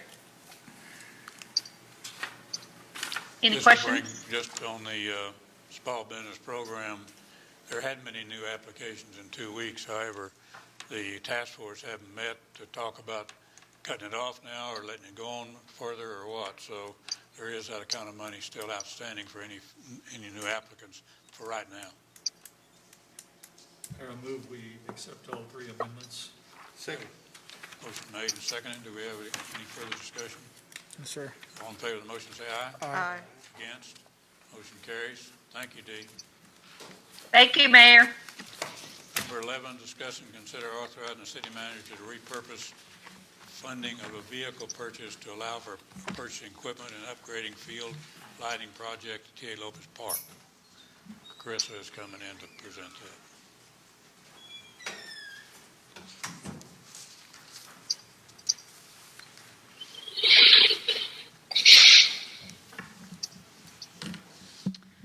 Good evening, Council, Mayor. Going to try to project my voice as best I can through this mask. Let me know if I need to speak a little louder. Here tonight to discuss repurposing some funds within one of our divisions. During the 2019-2020 fiscal budget workshop, staff suggested dedicating funds for the purchase of a 12-passenger van to replace the current unit that services the Torres Joe Nye unit offenders when dispatched for their work squad program. The current vehicle is a 2000 Ford Ecoline that we have had some safety and mechanical issues with. The vehicle has since been repaired and is operational. In our current fiscal year, the Work Squad program has not been available in over 8 months. The Work Squad program has helped the city with maintenance responsibilities for several years. However, the reliability and consistency of the program has been minimal. Depending on certain circumstances as a Torres Joe Nye unit, the offenders go into lockdown for several weeks at a time, with the latest window of opportunity being over 6 months since being dispatched prior to COVID. Staff believes it is a poor choice of taxpayer dollars to use these funds on the purchase of any condition of vehicle, but instead repurpose the funds to purchase much-needed equipment for our Buildings and Grounds division. Staff recommends moving forward with reallocating the funds for the vehicle purchase at this time. The current passenger van can still be utilized to transport offenders in the future when dispatched. Within the latest absence of the Work Squad program, staff has been able to allow for better internal scheduling of job responsibilities and the ability to establish consistency in our operations. Staff has become more proficient in accomplishing these work duties in the absence of the work squad crew. Staff believes it is greater use of taxpayer dollars to purchase equipment that will only allow us to increase our proficiency during this time of uncertainty with the work squad program. As we progress to the new normal, we will continue to perform preventative maintenance on the vehicle, and when available, we'll transport the offenders in our current running passenger van. Staff recommends repurposing the funds to allow for the purchase of 2 Z-turn mowers for our grounds division, and the remaining funds be dedicated to upgrade our lighting project at our Tia Lopez softball field. $40,000 remains for the vehicle purchase in the buildings and grounds division budget. Of that $40,000, we are asking $18,000 be repurposed to purchase 2 Z-turn mowers for the buildings and grounds division. Purchasing 2 Z-turn mowers will leave 22 of the original funds available. In the 1920 fiscal year budget workshops, council approved $17,000 for Tia Lopez field lighting replacement of metal halide fixtures. We are asking the remaining $22,000 from the vehicle purchase be repurposed to upgrade our field lighting replacement project to allow for LED fixtures. Last fiscal year, staff requested estimates for an apple-to-apple replacement. Since then, staff collectively believe there are greater benefits of spending more on LED versus the original option, including our current circuits are overloaded with the current halide fixtures. Replacing with the original option would require greater expenditures for rewiring those circuits. LED allow for an instant on feature where metal halides have a warm-up period. The predominant maintenance free up to 20 years. Metal halides would require relamping every couple years, replacing a halide bulb 2 to 5 times more often than the LEDs. Halide bulbs are becoming obsolete and more expensive. LEDs provide more even and accurate lighting with correct color temperatures. They're 70% more efficient than metal halides, and the city has standardized on acuity lighting, which these fixtures are. Staff has coordinated with the electric division for the install of these fixtures, which will allow for cost savings when it comes to installation. Staff recommends authorizing the city manager to reallocate funds from the vehicle purchase to allow the buildings and grounds division to purchase mowers and upgrade the Tia Lopez field lighting project. We ask for a motion to approve the city manager to reallocate funds to allow the buildings and grounds division to purchase 2 Z-turn mowers and upgrade our Tia Lopez field lighting project to allow for LED fixtures. I'll answer any questions. Carissa, have we had any tournaments or anything out there yet? At that softball field, no, sir. That's predominantly used during our Little League season. They do use that field a lot through the season for practices, occasionally games, but mostly for practices. So right now is the time to do those lights? Absolutely. How soon can you get those lights? I would have to check with David on delivery, but if I'm not correct, based on the estimate, I think it took probably about 3 to 6 weeks. Yes, once ordered. What are the make and models of the Z-turns? Staff gathered a few estimates, not just locally, but also through our cooperative purchasing on Buy Board. So we do have different estimates to consider based on different bands, so we haven't decided quite on which one we want to go for. 18,000 is kind of steep for Z-turns. Yes. Are they commercial? They are commercial. Okay, I know those are more expensive. Yes. We are looking at wider decks, so a greater area to mow at one time. That does increase the That cost helps a a lot. little bit. So we haven't singled out on one yet, but we are looking at those estimates again before purchasing. We haven't heard anything about it lately, but do we still have a problem with vandalism of those lights at Tia Lopez Park? At Tia Lopez, no, sir. Not necessarily when it comes to the ball field lighting. More of what we see is at the lower level in the park when it comes to the playground areas, the slides. We'll see more graffiti on those things than those lights themselves. Next question I have, I know we'll be considering tonight a contract for baling the grass and all at the airport, which the Parks and Rec Department has been assisting with that, right? That's correct. But it's different, if I can just interject. Let me finish my question. Okay. So do you still need 2 more mowers if you're going to have less mowing to do? And that's why, here's the answer to that. The specific baling that is going to be done at the airport is inside the airport proper. What Parks helps with is like the soccer fields, the baseball fields, which are considered airport property, and then they assist with anything that is east of Vandenberg, if necessary. However, the contract that they'll be discussing tonight that is later in the agenda will be for inside the runways and the area around the airport itself, and Parks and Recs does not assist with that. If I could also answer your question, Mayor, these units won't be an additional unit. They are going to replace older units that we've had for several years. Our newest mower is probably at least 8 years old. And with the amount of mowing that we do, we have put quite a bit of hours on them. So we do have a lot of repairs that we do frequently because of just normal wear and tear on such an old unit. So they are replacement units and not necessarily additional units to the fleet.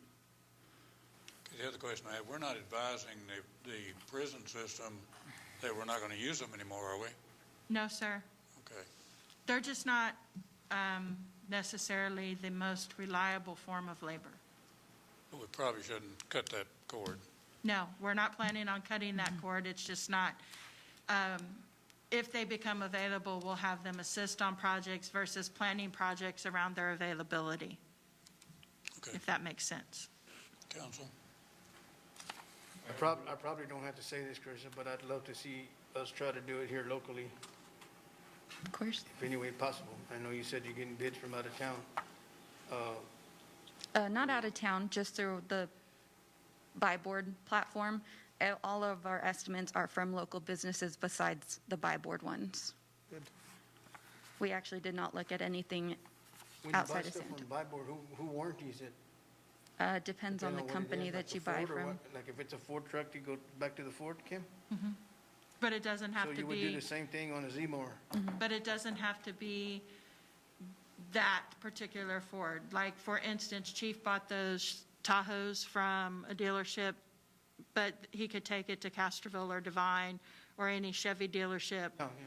So it would be like, I don't know brands of mowers, but say it's a John Deere, he would go to the local John Deere service shop. Did we have a motion? So moved. Second. Second. Any further discussion? Thanks, Chris. All in favor of the motion, say aye. Aye. Against? Motion carries. Thank you, Mayor, Council. Thank you. Item number 12, discuss and consider authorizing the city manager to enter into agreement with the Texas Department of Transportation for a CARES Coronavirus Aid Relief and Economic Security Act airport grant in the amount not to exceed $30,000. Mr. Elder.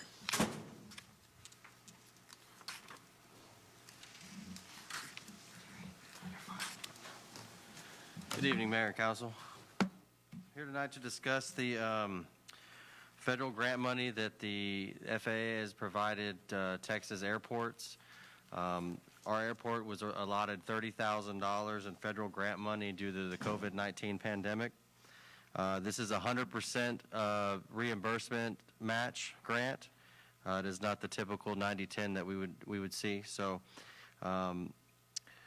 it covers anything that we can use at the airport, whether it be a mower or a car or equipment.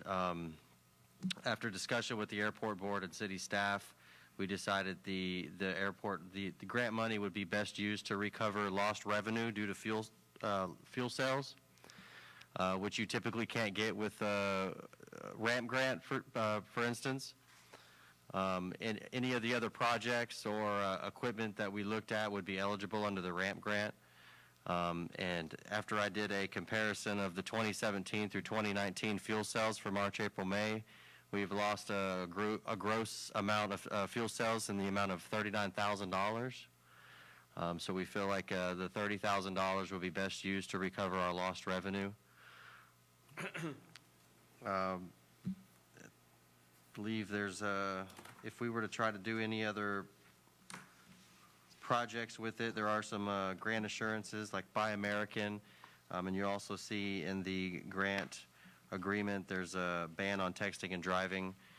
So they encourage us to place that in the contracts that we may make with vendors or contractors. So you'll just see some of those stipulations in there. So I can answer any questions if you like on the grant. What happened to the fence project? I thought you were going to use this money for that at one time. Correct. So typically, well, I spoke with TxDOT, and they didn't necessarily tell me no, but they encouraged me to not do that because, again, we can use the RAMP grant every year for that, and it would be, this grant particular would be better suited to use on something that we typically can't use RAMP grant. So we'll just nip away, probably take about 2 more years to complete the fencing project through RAMP grant. We have 9,000 linear feet left. We can accomplish half of that next fiscal year and then complete it the fiscal year after 2022. We had significant conversation, Ryan and I, about what our recommendation to y'all should be. Again, he took into consideration all of his conversations with TxDOT. They did really encourage us to look for something that wasn't something that was ramp eligible.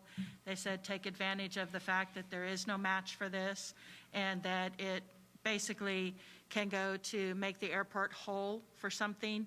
And so since the airport tends to struggle with revenues anyway, and we're trying to keep Brian at a in the black instead of in the red, we thought that since he did the math and could show that he had that lost revenue and fuel, that this was probably the best way to apply for this particular grant because it would be making the airport whole for something. Of course, finishing the fence is going to also hurry up better economic development out there. It could, but it's not necessarily something right now that's being required based on the lack of operations that are going on with perhaps Hondo Aerospace and some of the commercial projects that we've talked about. We're talking about waiting, and we are almost into the next ramp cycle anyway. So while they didn't come right out and say no, they highly discouraged us from using these particular funds to do something that's a ramp eligible project. What will the 9,000 feet cost us? Based on previous efforts and doing a little bit of math on 9,000 feet, it should approximately cost about $50,000 to $60,000 to complete the project, provided metal prices don't go up. But And with our match, we have 100,000 on ramp funds. Yes. Correct. It's a 100,000, 50% match. Okay. Council?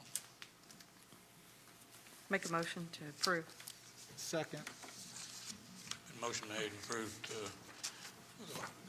All those in favor say aye. Aye. Against? Motion carries. Item number 13, discuss and consider Brian. 5-year street maintenance plan. Buddy Stewart. You send Buddy in? Go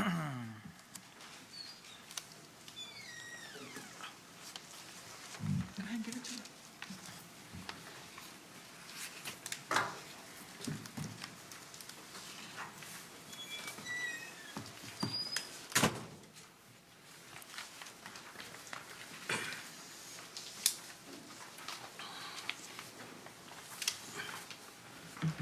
Are we still okay with the number of people in here? Yes. We're all wearing masks.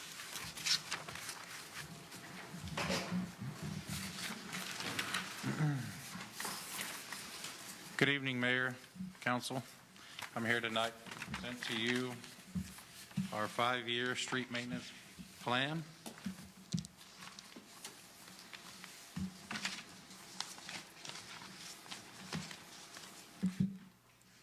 Okay.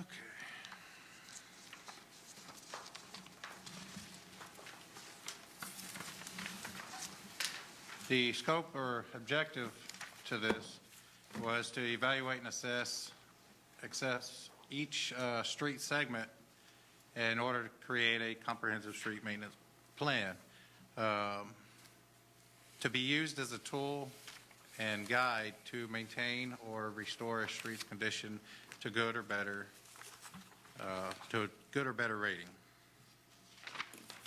So this scope pretty much is for the entire city. Every segment, every street in Hondo has been looked at and assessed and is in this plan. What have we done to get to this point, and where are we now? So as I go through this, we'll talk about what streets division has been doing during this time and what we've been doing with our engineers. And we started with robotics. Mike Schmidt has gone over robotics before and what we've obtained from them. What we've got from robotics was basically a snapshot assessment of each street in Hondo and a rating of that segment, a number rating and a color coding rating, so that we could look and see where problem areas are. And it's used as a guide to track the progress over time. So looking at where we are now, we know where we're proceeding to and how long it'll take us to get there.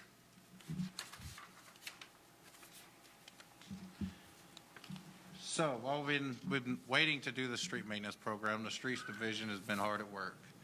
They've been doing preventative maintenance like crack sealing and patching to preserve the life, to extend the life of our good, decent roads that we have.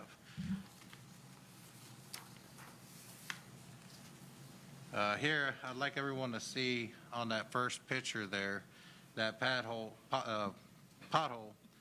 is, back in the older days, typical repair was, and that's where most smaller cities is, they would throw some asphalt in there and, run over it and smash it down and call it good. Today, we come up with a whole new plan to prolong the life of these repairs. So if you look in the second picture, we square cut these potholes now, creating a 90-degree angle for that asphalt to pack up against, and it makes these repairs last a whole lot longer.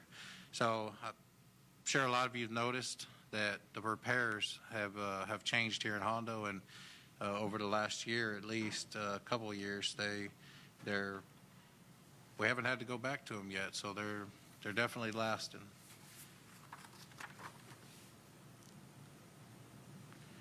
Not only are they doing potholes, but they're doing large repairs,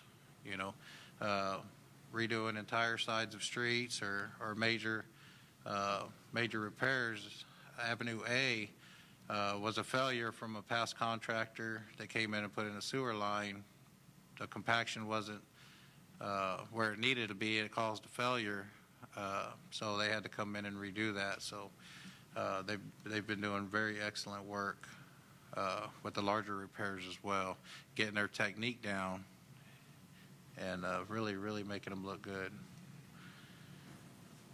One of our biggest things, and you'll hear me talk about it several times throughout this presentation, is drainage. We are focusing and directing most of our attention on drainage. The reason that's important is because if you don't have proper drainage, you get water that stands and sits and washes out the street. Once you get water underneath the surface into the subgrade, it just basically rots your street out from underneath you. So in order to prevent that and prolong the life of the street, you have to work on the drainage to get that drainage off the street.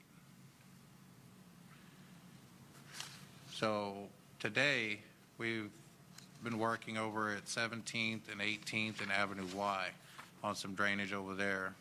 What our plan is, we're going to start at the outfall of the drainage and work our way up so that we don't create any big issues. If we get a good flood come through, we won't be building up at the bottom. So we're working from the bottom up. So we have not gone out for a complete assessment on drainage yet.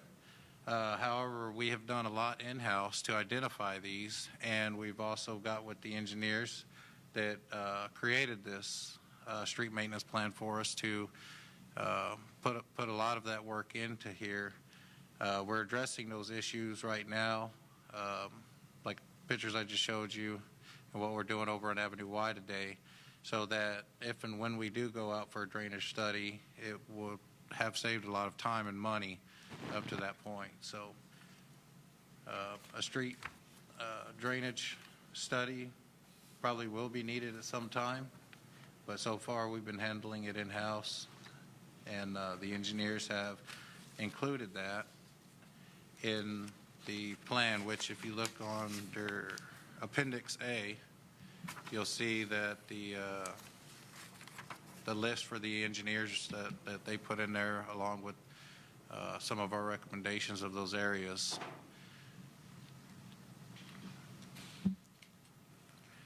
What does this maintenance plan help us with?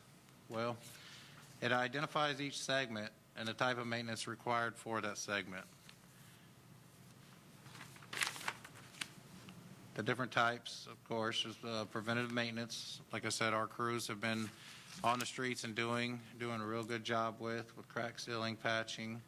Then you have, chip seal, level up, and then your major construction, replace in place with chip seal or hot mix, and curbing. Curbing is a big issue here in Hondo. The plan also provides us an estimated cost for each segment. That's one of the most important parts for this, so that we know what to expect.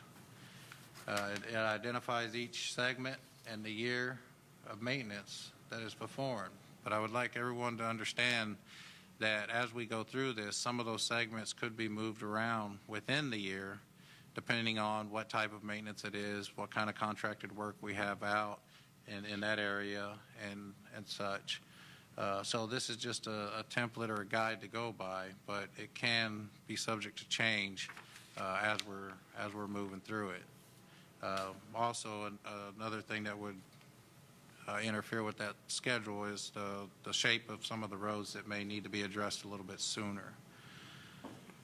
And it also provides us with a tracking and measurement tool so that we know where we've been, where we are, and where we're headed to.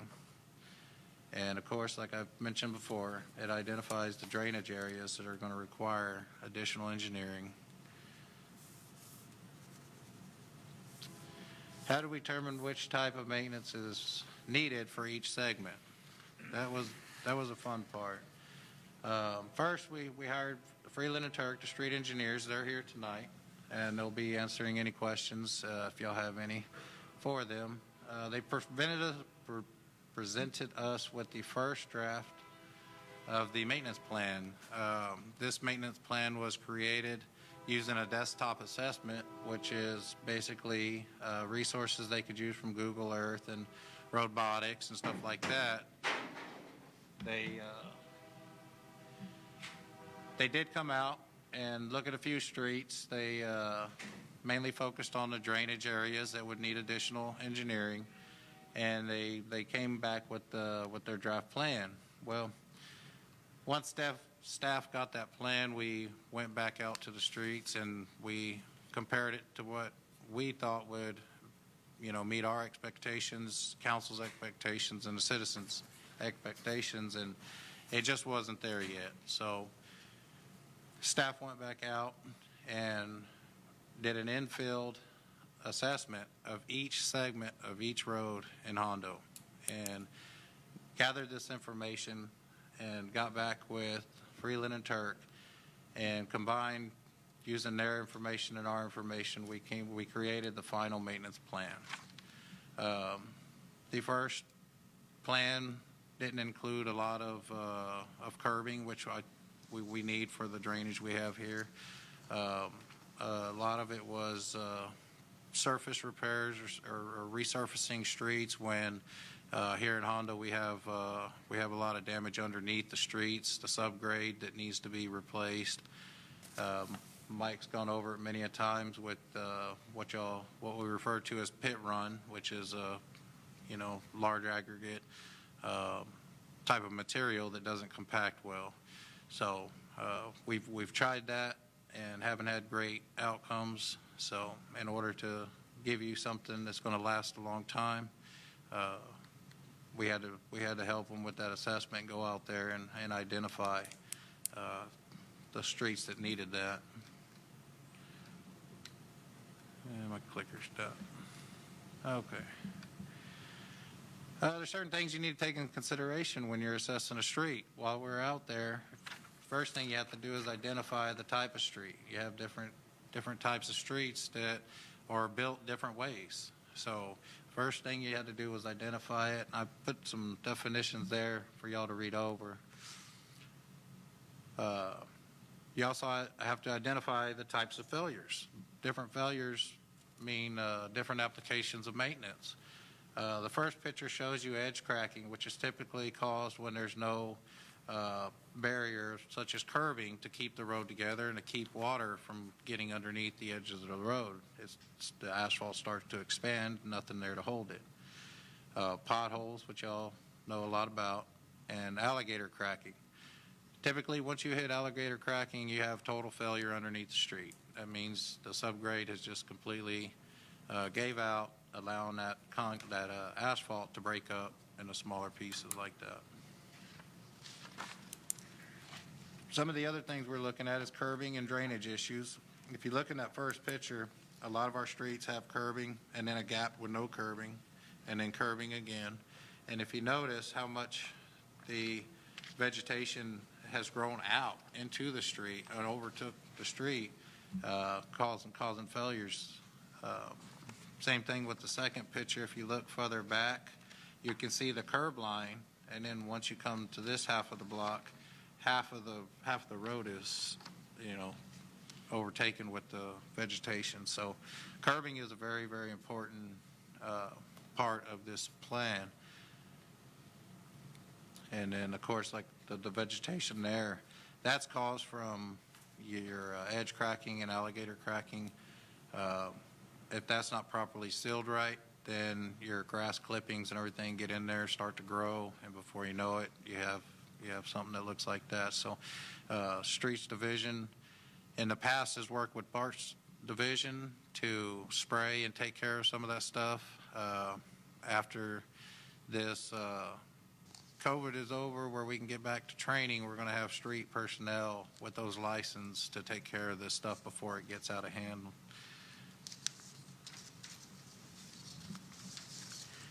I think one of the most important things that we were assessing the streets that we looked at was to be on the same page when we assess every single street, to make sure we have something uniform to go by.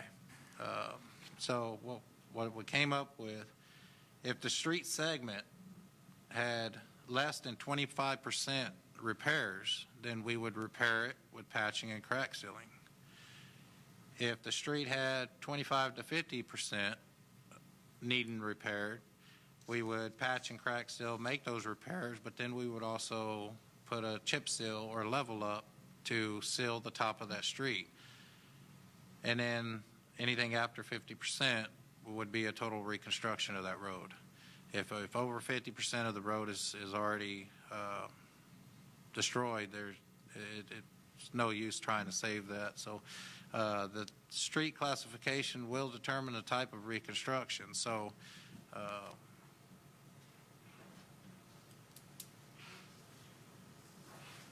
so who does what in the street plan? The Streets Division in-house will take care of patching, crack sealing, sweeping, vegetation control, alleys, small reconstruction. When I say small reconstruction, y'all have seen we did it in-house on Avenue M between 10th and 12th. That's 2 segments right there. So, we can handle a segment or 2 at a time, but everyone needs to understand that, when we do that, that takes the entire crew. So we have to put off some of the routine street maintenance stuff. So our Streets Division can't just be constantly doing these segments, but we can do them here and there. It provides good training for the guys, and signage, minor repairs. The Water Division, Wastewater Division, they're constantly wreaking havoc in the streets because of the old infrastructure that we deal with. So That keeps them pretty busy themselves, so. What we would contract out would be total reconstruction of larger segments combined, so we would be doing multiple blocks at one time. Chip seal, we don't currently have the equipment to do chip sealing or curbing. And then, of course, like I mentioned earlier, the major drainage issues. So we can take care of smaller drainage issues, but some of these bigger ones are going to take either storm drains or completely changing the elevations of the roads and whatnot. So what do we need moving forward? I have a question. Can I ask a question? Go back to the other screen. That one? Yeah, so you're telling me that of all the equipment that we purchased, y'all can only do small construction with it? I thought that the equipment that we bought was gonna do street repairs. Right. So we can do small construction, but what I was referring to was smaller sections at a time. Block at a time, like What's- you did on Right. Avenue N? Right. So That'll we take can years to use do that that. equipment, we just cannot use it in a large scale, because if we do, we will neglect all the other street duties that we have to perform with the personnel that we have. You got to remember, on these jobs, it takes multiple machine operators, multiple flaggers, multiple spotters, and to do the job properly and safely, you need a large crew that's dedicated just to that. So smaller segments we can control, we can plan, and we can do and work around, but we can't do, larger segments at a time. We should have been told this before we did all the spending on all this equipment that we purchased for the city to get the streets repaired. Councilman Villa, we were always meant to do the small repairs, and that was my understanding of what council was told. We bought the mastic machine to do the crack sealing and the pothole patching. That was one of the purchases that we made. We bought the zipper to be able to tear up small sections of street and be able to use the materials again. It was never meant for us to go out and fully reconstruct 14th Street. Now, if there's a couple of blocks down in the future, once all the streets are brought back to where they should be and the issues with subgrade are taken care of and there's total reconstruction done, all of that equipment and this staff will be able to maintain and keep up with the regular maintenance on these streets with the equipment that was purchased. This staff is going out currently, and you can see from the pictures that I've been inundating y'all with that they have been out doing sections with the equipment that you bought. They've just never been meant to be a total reconstruction of all of 14th Street from Avenue M to as far as it goes. It's just not been, we're not sized for that. Our crew size is not sized for that. But 2 or 3 blocks, that is something that they can do. It just means that they'll have to manage their resources to be able to do that and still keep up with the things like alleys, the phone calls that they get about a pothole here or there. The whole intent is to have a team that does, and I think I could probably go back and pull up the slides where it says that we're meant to be maintenance and not construction. We're meant to be the repair crew for smaller segments and not a total reconstruction team. We're just not staffed that way or outfitted that way, nor should we be, because most small cities our size don't do full reconstruction of streets. They do maintenance of a couple of blocks here or there. They do crack sealing. They do the chip sealing, or not the chip sealing, they do the pothole repairs. And that is what that equipment was bought for. We weren't even equipped to do that. What they were doing, as Buddy Stewart here just said, was when they went out to fill a pothole, they took a patch truck that had material in it, they scooped it out, threw it in the hole, and they ran over it with the truck. They didn't cut squares, they didn't do it correctly. Now they're equipped to go out and make repairs that they don't fill a pothole, and 2 weeks later, the pothole is a pothole again. So I hope that was not council's understanding of the purchase of the equipment. That, to my understanding, has always been clear that we had in-house things that they were going to do that they needed to be doing, and that was the alley maintenance, that was the crack sealing, that was the potholing, and that was the 2 or 3 blocks here and there, but not a reconstruction team. But for now, we're still doing potholes, just throwing asphalt and none. No, sir. I've seen it. I've seen it. Well, then they shouldn't be. And if that's happening, then that's something Bernie that, Street was done that way, just right after the rain. That's the way it was done. I drive Bernie Street every day. okay, but then that's not the way they should be doing it, and that's not the way that they've been instructed to do it. And you can see from the picture, I think the pothole that he had was on Bernie Street. So if that's the way they're still doing Talking it, Between Highway 90, Bernie Street, Highway 90, all the way up to 22nd Street. if that's the way they're still doing it, then that's a retraining moment for that division, because that's not how they've been instructed or equipped to do it. This projected $26 million for street repairs, is that cover reconstruction as well? Yes. So I wanted to go back to this real quick. If you notice in the first picture, you got your pothole. If you look closely, it's kind of hard to see from here, but you can see the saw cut line. They take the saw cut machine out there, they saw cut and form a square, giving your edges that 90-degree angle I was talking about. They remove that asphalt, and then they compact the subgrade. That's what created that. They compact that subgrade. So if you look in the second picture, they see that hand temper in the third picture, the vibratory plate? Yeah, like They I use said, that, they compact what's in there. You have Bernie Street underneath the picture, but I haven't seen that being done on Bernie Street. Okay. That hasn't been done on Bernie Street. We will definitely go take a look and see what's going on, but this has been their It says directive. they're Bernie Street, but it's not Bernie Street. Okay. So, but that's our process now. They hand tamp the subgrade, get it compacted and right, and then come back in with their asphalt, re-hand tamp it after they use the vibratory plate. Then they come in with the pneumatic roller or steel roller to give it that final compaction.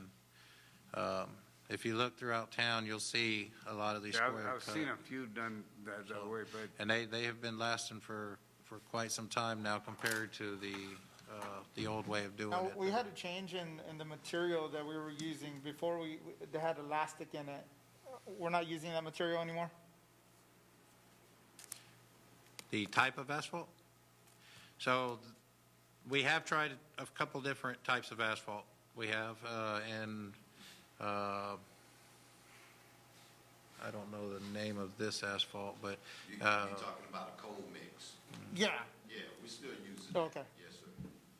We are. And then we go back. Just certain areas? The mastic machine and seal it. Okay. Yes, sir. I wanted to make a point about what Councilman Villa was saying. It is true. They do at times have to throw something in the pothole to keep moving on the larger projects. They come back to them now. I don't know if they've gone back on Bernie Street and have taken care of what they had to take care of an emergency situation. We're not going to leave a big pothole in the street until we finish a project. So there is potential for that to happen, but that's not the way we do that process as a rule. But there have been times when we have to put something in there to keep, we're not going to leave the community with large potholes because we're working on drainage. That again is a part of the reason why we have to do it that way, because if we don't, we won't get to the drainage stuff. We're putting all of our resources towards that. So when we go out to do the streets, we can do a street and not be held up on the drainage stuff and the street. So we're trying to work it in the process. Drainage first, we take care of the potholes in the manner that we're showing you. Saw cut, excavate the material out, put new material in, compact it, close it up. But there are times when we have to, yes, absolutely. To get ahead of it. There are times when we have to do that, yes. Hey, so in this robotics, New Fountain Road, we only go 600 feet, but they're showing it all the way. Am I correct? It was supposed to be taken off, right? I think it's just the map is still Oh, okay. showing it, but we know, and we're working with the county on New Fountain Yeah. Road, because No, it looks better. I just want to state for the record, like Councilman Vela just said, we only own the first 600 feet. So all those potholes that everybody hits out towards the cemetery, please call the county commissioners. I think there was a plan to redo. There the- is. We're working with the county commissioners to, when they go mobilize, to widen that road and to repair it, that they'll also incorporate our 600 feet. Well, I've got a question, and I guess a comment. The other one's Castro. This maintenance deal that you brought to us is wonderful. My question is, what do I tell my friends and family when they tell me, when are we gonna fix the streets? That's what I wanna know. When are we gonna get some streets fixed? Not maintained, patching the holes. I'm talking about getting it right. When are we gonna do that? So if he can finish with this, we'll get to the plan that has year one and tells you what streets we'll be doing in year one and so on. We have a plan for that. I'd like for Buddy to be able to finish telling y'all what we need to do to move forward, and then we'll talk about year one, so y'all know what we're doing in year one. And we're going to talk about year one as a year 1A and 1B, because we've already started down this road during this fiscal year to get some of these streets reconstructed. After this meeting tonight, we're going to ask you, okay, with this budget this year, what do you want us to prioritize that's on this list? And then next calendar year, or next, as the budget comes up, I'm going to be coming back and talking to you and saying, okay, we know in year one it's going to be X amount of dollars. Do you want to issue debt to do that? Do you want to consider street fees to do that? Do you want to do a combination of debt and street fees and have the street fees pay the debt maintenance? You know, those are all things that we're going to have to plan for, because the $1 million that we budgeted in year one is not a drop in the bucket for what the streets here need. And that's why we were trying to give y'all a plan, not just from Robotics, but also from the engineer that came in and actually assessed the streets and looked at the streets and said, this is how much it's going to cost us to get these streets done and to do them right. Now, we can go out Go and, ahead and let Buddy finish his presentation. go ahead. Okay. Y'all brought up robotics. I reminded me I wanted to touch on that real quick again. We hired out to robotics to come in and do a snapshot assessment for us. Since then, we have actually reached out to our iWork system in developing what they call a pavement module, which basically took that information, put it in our iWork system, and we're able to not only have a snapshot assessment now, we can have a real-time assessment. We can go in there and change it as we change the conditions of the road. We have a real time. So I think that's going to be a very useful tool as well. We don't have to keep reaching out to a company to come drive our streets and tell us where we're at. We can do it as we go. So we're still working on them with that. Everything's looking good. And I'll definitely pass that on once we completed that and set that up. So what do we need moving forward is to continue to train and fill the vacancies in the street division. We're still in need of an operator and a street superintendent. We want to find the right individuals for this. Increase street personnel. So in budget, we talked about increasing the personnel to having a second foreman. This would allow us to split up into 2 crews and get a lot more done. This has already been done in Hondo with the water division. Mike set this up, created 2 crews, 2 crew leads, and we've seen good things happen with water, and we believe the same thing will happen with streets. So we would like to, moving forward, increase the street division personnel by 1 foreman position, making 2 foreman positions. Again, moving forward, we're going to have to do some engineering on some major drainage issues and funding. Kim just touched on that, but we'll get more into that. As you can see in your packets, I kind of put the year 1, year 2, all the way to 5, and the grand total of the projected cost for this maintenance plan. If you notice, year 1 is double than any other year. The reason behind that is because we focused on the major collectors in the streets, the major collector streets, so that we could take care of those such as the safe routes to school area. We wanted to focus around the schools. Anywhere we're going to have project areas like that, the major collectors like 14th Street, Avenue M, 22nd, the streets that get everybody across town, and then around the hospital and stuff like that. So that first year is bigger streets with a lot, major construction going on. After that, you're going to break down into each year, breaking into your residential or minor streets. So the engineers can give a little bit more insight on how they develop, which road went to what year, and if y'all want, they can talk about that here in a minute. So we didn't tell them, other than the first year, we told them the collector streets and the areas that we wanted taken care of. After that, it was totally on them to decide which area goes in which year, and a lot of that had to do with the type of application the maintenance application that it required. So they kind of grouped stuff like that together, and a lot of other stuff, but I can let them speak for that later. Moving forward, we're going to continue working on drainage issues. That's one of our big goals. Until we get more money to do bigger projects, we're just going to continue as we are. We're going to fix drainage issues. We're going to do preventative maintenance. We're going to try to save and prolong the life of the streets that we do have. We're going to install some speed bumps here pretty soon. I know people have been talking about that. We're going to put that speed humps around the city parks.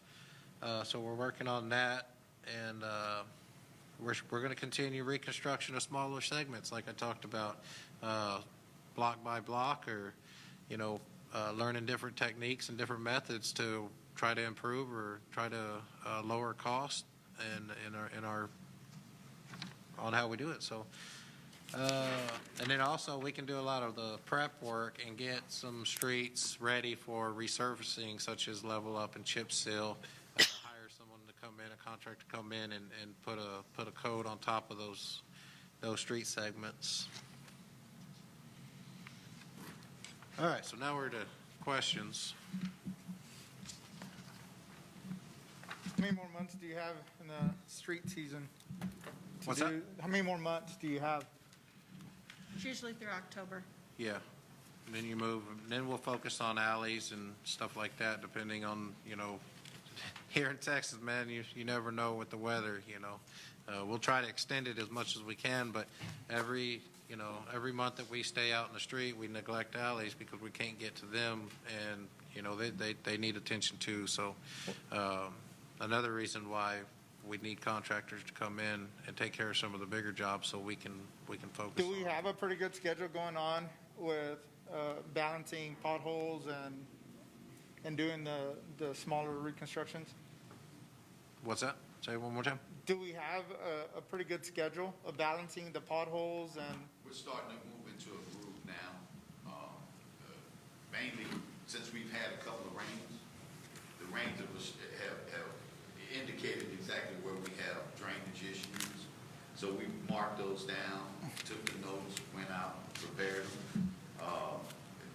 We've been more reactionary with potholes, but as they come in, work orders are prepared, and we move on as quickly as possible. There are those times, like Councilman Villa said, that we have to react in the manner which was the old way of doing things. We don't like it. But in order to stay on task, we have to take sometimes measures we don't like. But we try to stay away from that. But the short answer is, yes, we're moving in that direction. We use iWorks quite a bit. I wanted to remind everybody real quick, talking about doing segments, that's something that we haven't been able to jump on here recently, one, because of the COVID. The Streets Division for the last 3 or 4 months, they've been, or a few months, they've been on a kind of a split schedule where they're not all together at once. And like I mentioned to you before, we're down a few, positions there. So once you break that in half, we don't have entirely full crews to do bigger jobs. So that's why they've been focusing on the potholing and crack sealing and stuff like that while they're in those separate crews to take care of some preventative maintenance. Now that we've kind of gone to a normal, we've come back together and we're planning and focusing on doing bigger segments. So one of them is going to be continuing over there on end. Since we did a certain procedure and technique to that area, we're going to continue down by changing it to see if we can get a better outcome. So that's going to be here in the near future. What do we have left in this year's money that's accumulated from this year's budget and what we carried over? I think Mayor, this year, I think we budgeted right at $1 million for streets. And there's been a small portion of that out of Fund 9 spent, a very small portion of that. Most of the stuff, again, they've done in-house and haven't contracted those services out for anything. What we would suggest to do is look at one of these particular segments that's in year one, because as you can see, year one is a $9 million budget. So in order to go ahead and start, that's why I was saying 1A and 1B, to go ahead and get started and have this be year one, that we'd like to kick off and find one of those segments that we could take the funds that we have in the budget now and go ahead and do the engineering and design and all of the things that need to be done to get somebody out there and get a contractor in here to start working on one of those streets. So as Councilman Torres said, his family can see that we're starting to repair the streets in Hondo. Unfortunately, what we have found through this process, and I know that both Buddy and Mike have emphasized this previously, is a lot of what we have is complete subgrade failure because they used pit run. And so we could go in and we could do like has been done for several years here, and we can put in an overlay or a chip seal, but you're going to continue to see within the next couple of years failure of that street. And the reason being is because you have complete failure of the subgrade. But the answer to my question was about $1 million we still have? Roughly. And so if you look at Appendix C in the document that was provided on the dais tonight, the City of Hondo 5-year street maintenance plan, you can see the outline of the streets that are set for year one.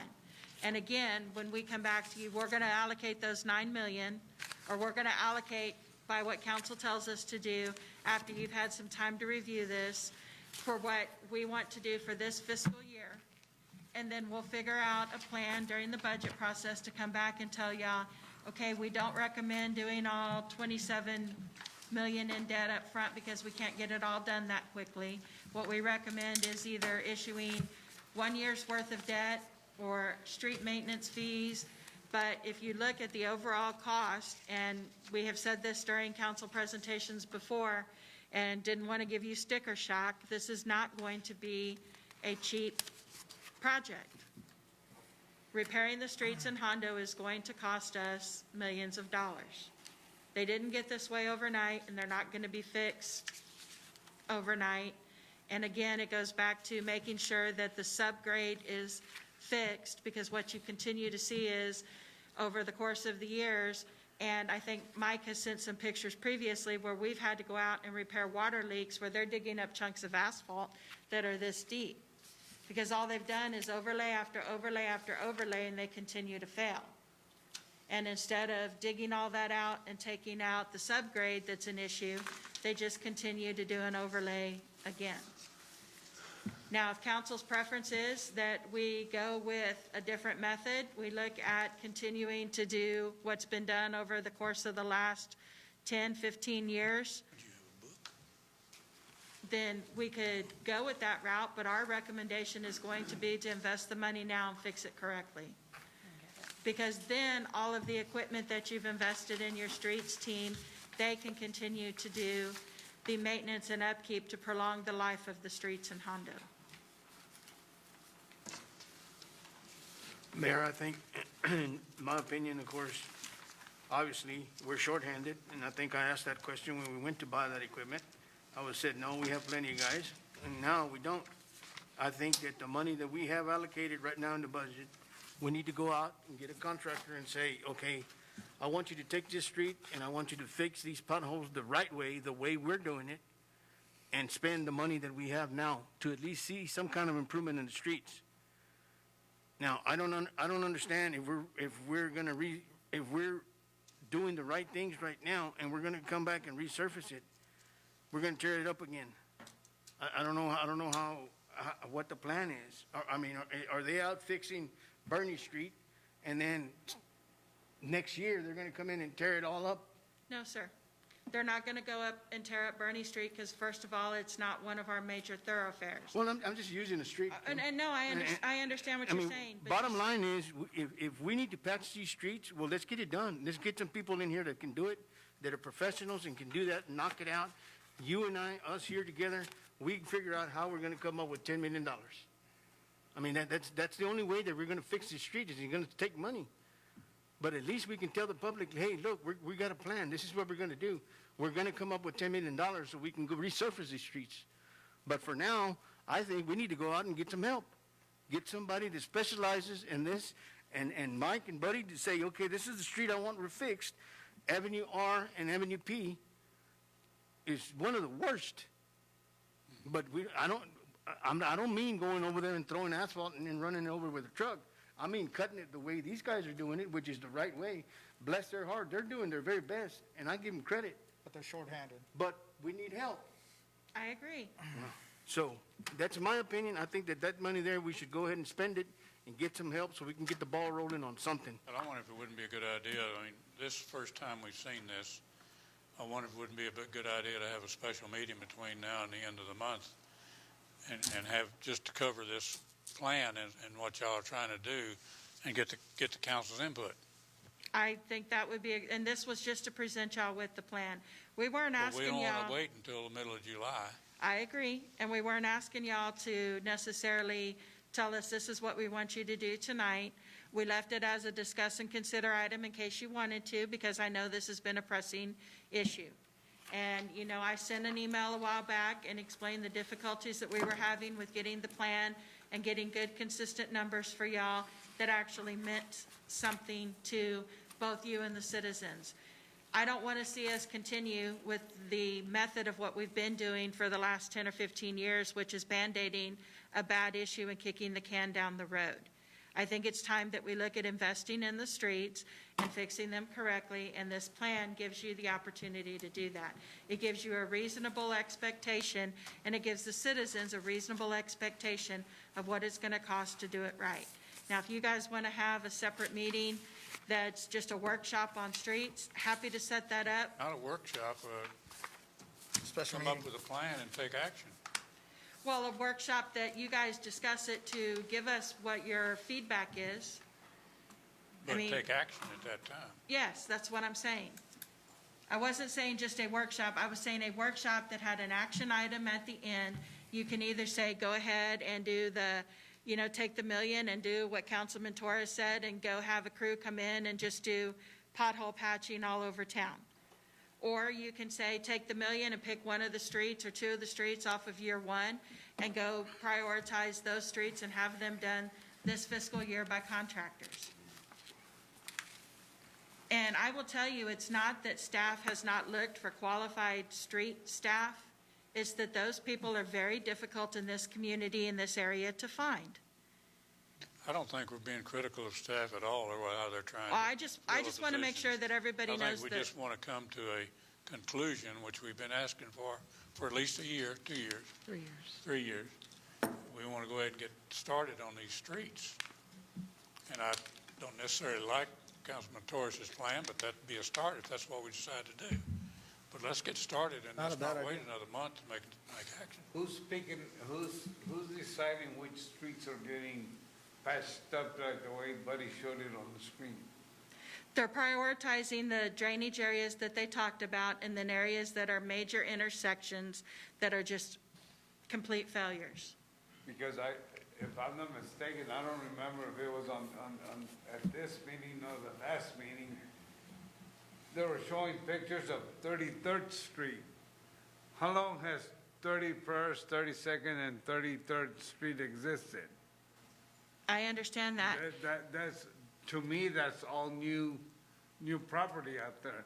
Where we've had the problem all over town for years. So Mike, correct me if I'm wrong, but the reason 33rd Street was addressed, it wasn't about the street repair, it was about drainage. What you do with respect to drainage is you start at your outermost points and you work in. And the reason you do that is so, like Buddy said a few minutes ago, you don't create issues. I understand that, Kim, but how many people live out there on 33rd Street right now that we have a drainage problem right now, when we've had drainage and street problems in the city for years? I understand what you're saying. I think we're talking past each other. To address the drainage issues further in, you have to drain or fix the drainage issue at the outermost point. If your outermost point is stopped up, the water starts to back up there, and it just snowballs the further in you go. So sometimes to fix the drainage in the interior, you have to fix the drainage in the exterior. And to go back to Ms. Long's point about waiting 3 years to get a plan, you know, there were some unforeseeable things with respect to staff. We didn't know that we were going to have that many different people turn over in Public Works. And, you know, we did work with multiple individuals to try to come up with a plan. But I think you have the most solid plan that the city of Hondo has had with respect to streets and probably your whole term as a council member. And I regret that it took us 3 years to get to that point, but I can't always, or anybody at this staff level can't control people coming and going with respect to staff. But we have been working diligently. Go back, I mean, you're being defensive here. I don't think we need to go Well, back 3 years and try to explain. It has been one We of know those it's taken a things good that, while to get to where we are now. Let's just move ahead and get it done. I think the, Yeah, but it's just like what Derek said, if we need more help or we need to hire more employees, maybe that's what we should do to get this thing going. I mean, like Michelle said, it's been 3 years and there hasn't been much progress. All we see is screens but we don't see no action. I think part of 33rd Street was also citizens complaining about, because I know that I received a phone call about that section, and I touched base with Mike in regards to potholes and that drainage area being really, really bad and holding water. I think it was all washed out, if I'm correct. So, but going back to Mayor, I think a special meeting, let us absorb this a little We need bit. to go ahead and study this plan, meet with the staff, come up with conclusions, and try to do it as soon as we can. Yes, sir. so I would like to ask that y'all review, I want to give Mike his opportunity to talk about drainage, but I would like y'all to review that section C that talks about year one. Year one does prioritize all those major thoroughfares that we have been talking about and what kind of reconstruction those are going to take and how the engineers got to the 9 million and change. So I would think for the workshop to be effective, what we really need you to do is focus on year one and agree if y'all think year one should be the priorities or not, or if you think that we need to switch some of the streets around, because that at least gives us a starting point and we're not all over the place with throwing darts at the board to say, where do we start here?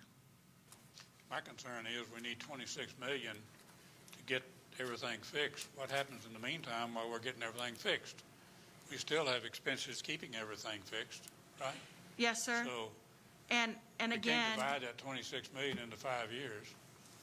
and again, I think what we as staff plan on doing during budget, which is in a couple of weeks, is talking to you about how do you go about issuing the debt? Do you issue debt service? How do you plan for this? Do you take just the normal budget that you allot for streets every year and have that continue to be a maintenance plan? And do you issue debt for year one and then institute the street fees that we've talked about at several meetings and have the street fees pay debt service on the debt? That all comes in the meeting we have in a week or so. And happy to do that at that time. Coming up with a plan. Let's do that. And happy to do that at that time because staff has talked about various options to give to council about how we figure out how we get the money to do the streets. But allocating, you know, the short amount of money that's been allocated every year isn't going to get you reconstructed streets. You can't worry about fixing the streets until you figure out where you're going to get the money to do it. And Mike wanted to speak about drainage. Okay, Mike? We've talked about the streets I'm going to say I stood up in front of you 5 separate occasions, and we talked about about the same thing over and over. And the reason for that is because they're important items. Most of the complaints we get from citizens is about water rushing into their property. That's because we didn't really have a plan when we started putting in curbing. So what happens is when you don't start at the bottom, the water at the top, at the highest point in the city, starts coming down the street. If it's channeled by curbing, the first place it's gonna go crazy is where there's no curbing. So if you don't have a plan, plan to fail. If you fail to plan, plan to fail. So the whole idea is to start down at the bottom, at the lowest point, and move in. Yes, sir, it doesn't look good. No, it's not moving fast, but I also said that. It takes us a little while to get all of these things in place, and it's not gonna look like we're working in the right place all the time. It's not. So does But this I assure you include that curbing? once we do it the right way, people that are having problems, as we get to them, will gain relief from it. You just have to do it the right way. If you don't, we're going to perpetuate a bad situation. So that's why the drainage is in places where it doesn't look like it should be being worked. The 18th, 17th, and 18th and Y is right by the slough. We've been talking to the railroad about the location at U and 18th for a while. All of the bridges that they put in, we forced their hand to do that. Ms. Davis has been working with them. All of those places have to drain effectively, or they're going to back up there. So if we don't do it in a logical, organized manner, we're going to perpetuate or even worsen the situation. So that's all I really wanted to say about the drainage and everything else that we're doing. Yes, sir. Does that include curbing? Yes, sir. Okay. Absolutely. But that's No, in this plan. This does include curbing, and Okay. that's why we went back, because it wasn't in there at first. Okay. So that was one of the issues that we had with the initial plan. And it does make an initial addressing of drainage in Appendix A. There's a whole list in Appendix A. I had time this afternoon, I was able to look, and I think it's a good plan for the 5 years. I'm sensitive to the need to get something done immediately, but I appreciate what's been done here. And A lot of hard work. if we look at this Appendix A,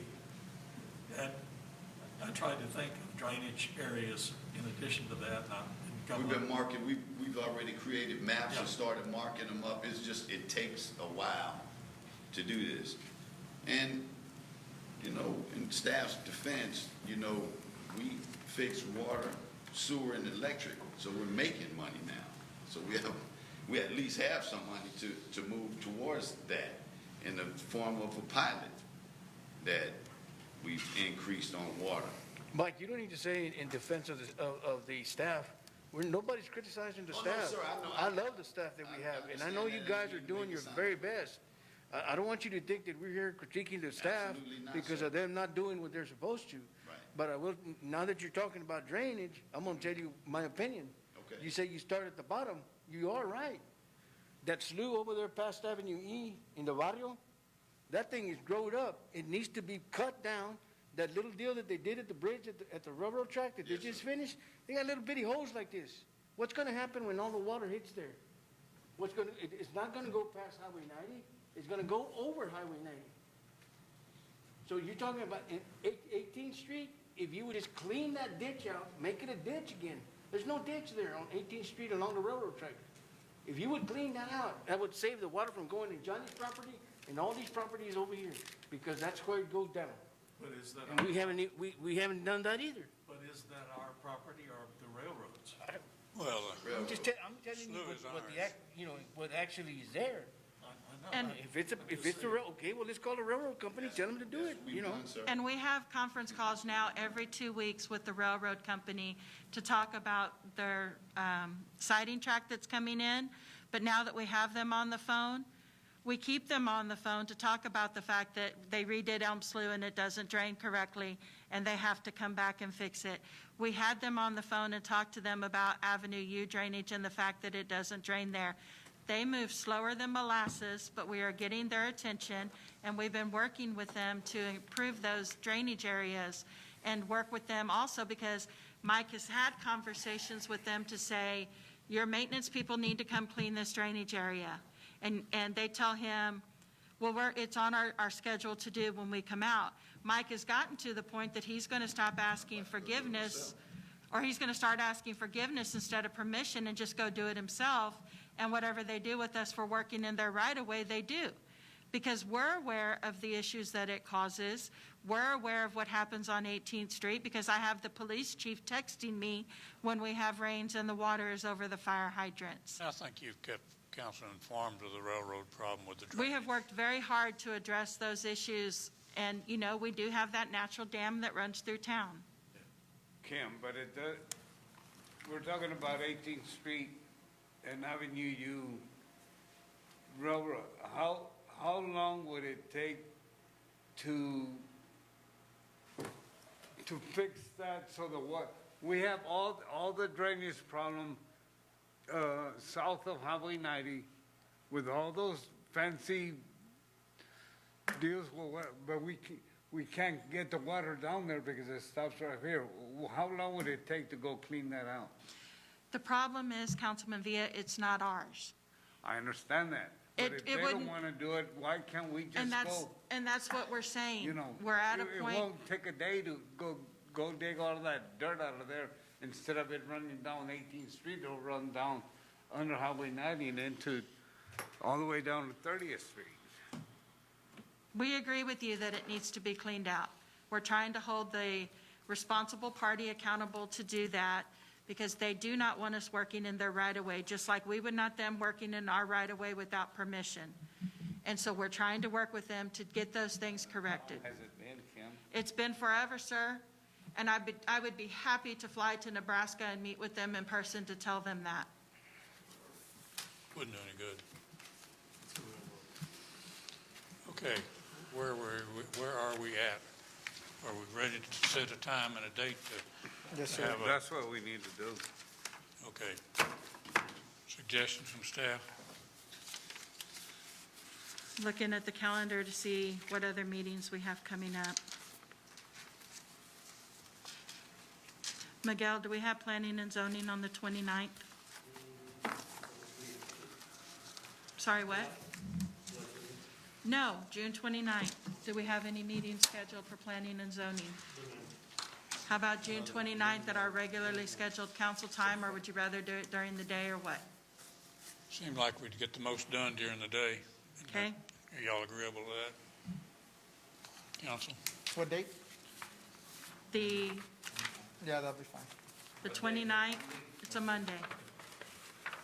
Have it before the council meeting?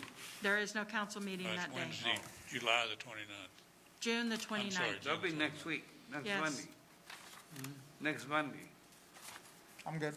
Yeah. next Afternoon or morning? Morning. after- It doesn't matter to me, honestly. I guess if you don't mind, Kim, email us.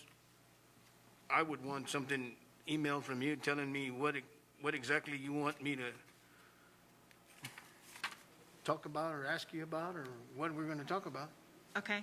We're going to review this plan right here. Okay, that's fine. But I want to hear it from her. We're going to review. See what the we're pla- going to do. We're going to review that plan right there, sir. We're going to look at year number 1 and make sure that staff's priorities match your priorities. And if that's the case, then what we're going to do is talk about how we fund $9 million for year 1. And the meeting would be, Well, and therefore, thereafter. Yes. so Monday, what time?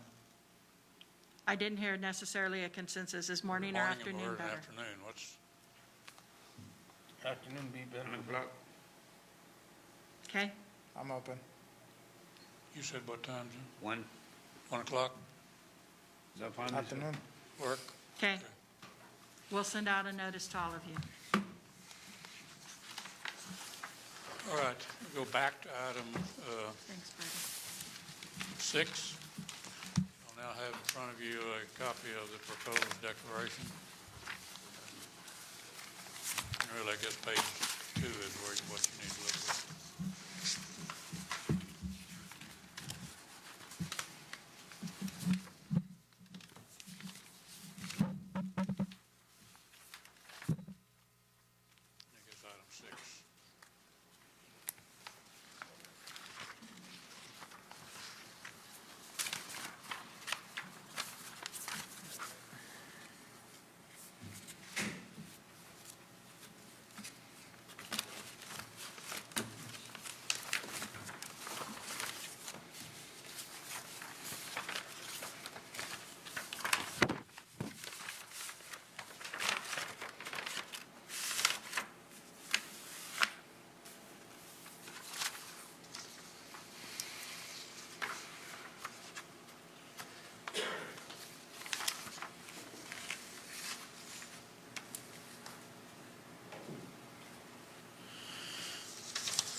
This is basically what we said before. Correct, correct. Well, it's got the addition on there about businesses. Firms of business and property owners can require the wearing of face coverings onto their business or their property. And Michelle's motion is still pending. If she accepts it, then it's a motion and would only require a second. Motion, I think Mr. Vella seconded it. Any questions or comments about the, No, sir. you good? Yes. All in favor of the motion, say aye. Aye. Against, motion carried. Johnny, you voted against? Yes. Okay, that completes the regular agenda. We do have a executive item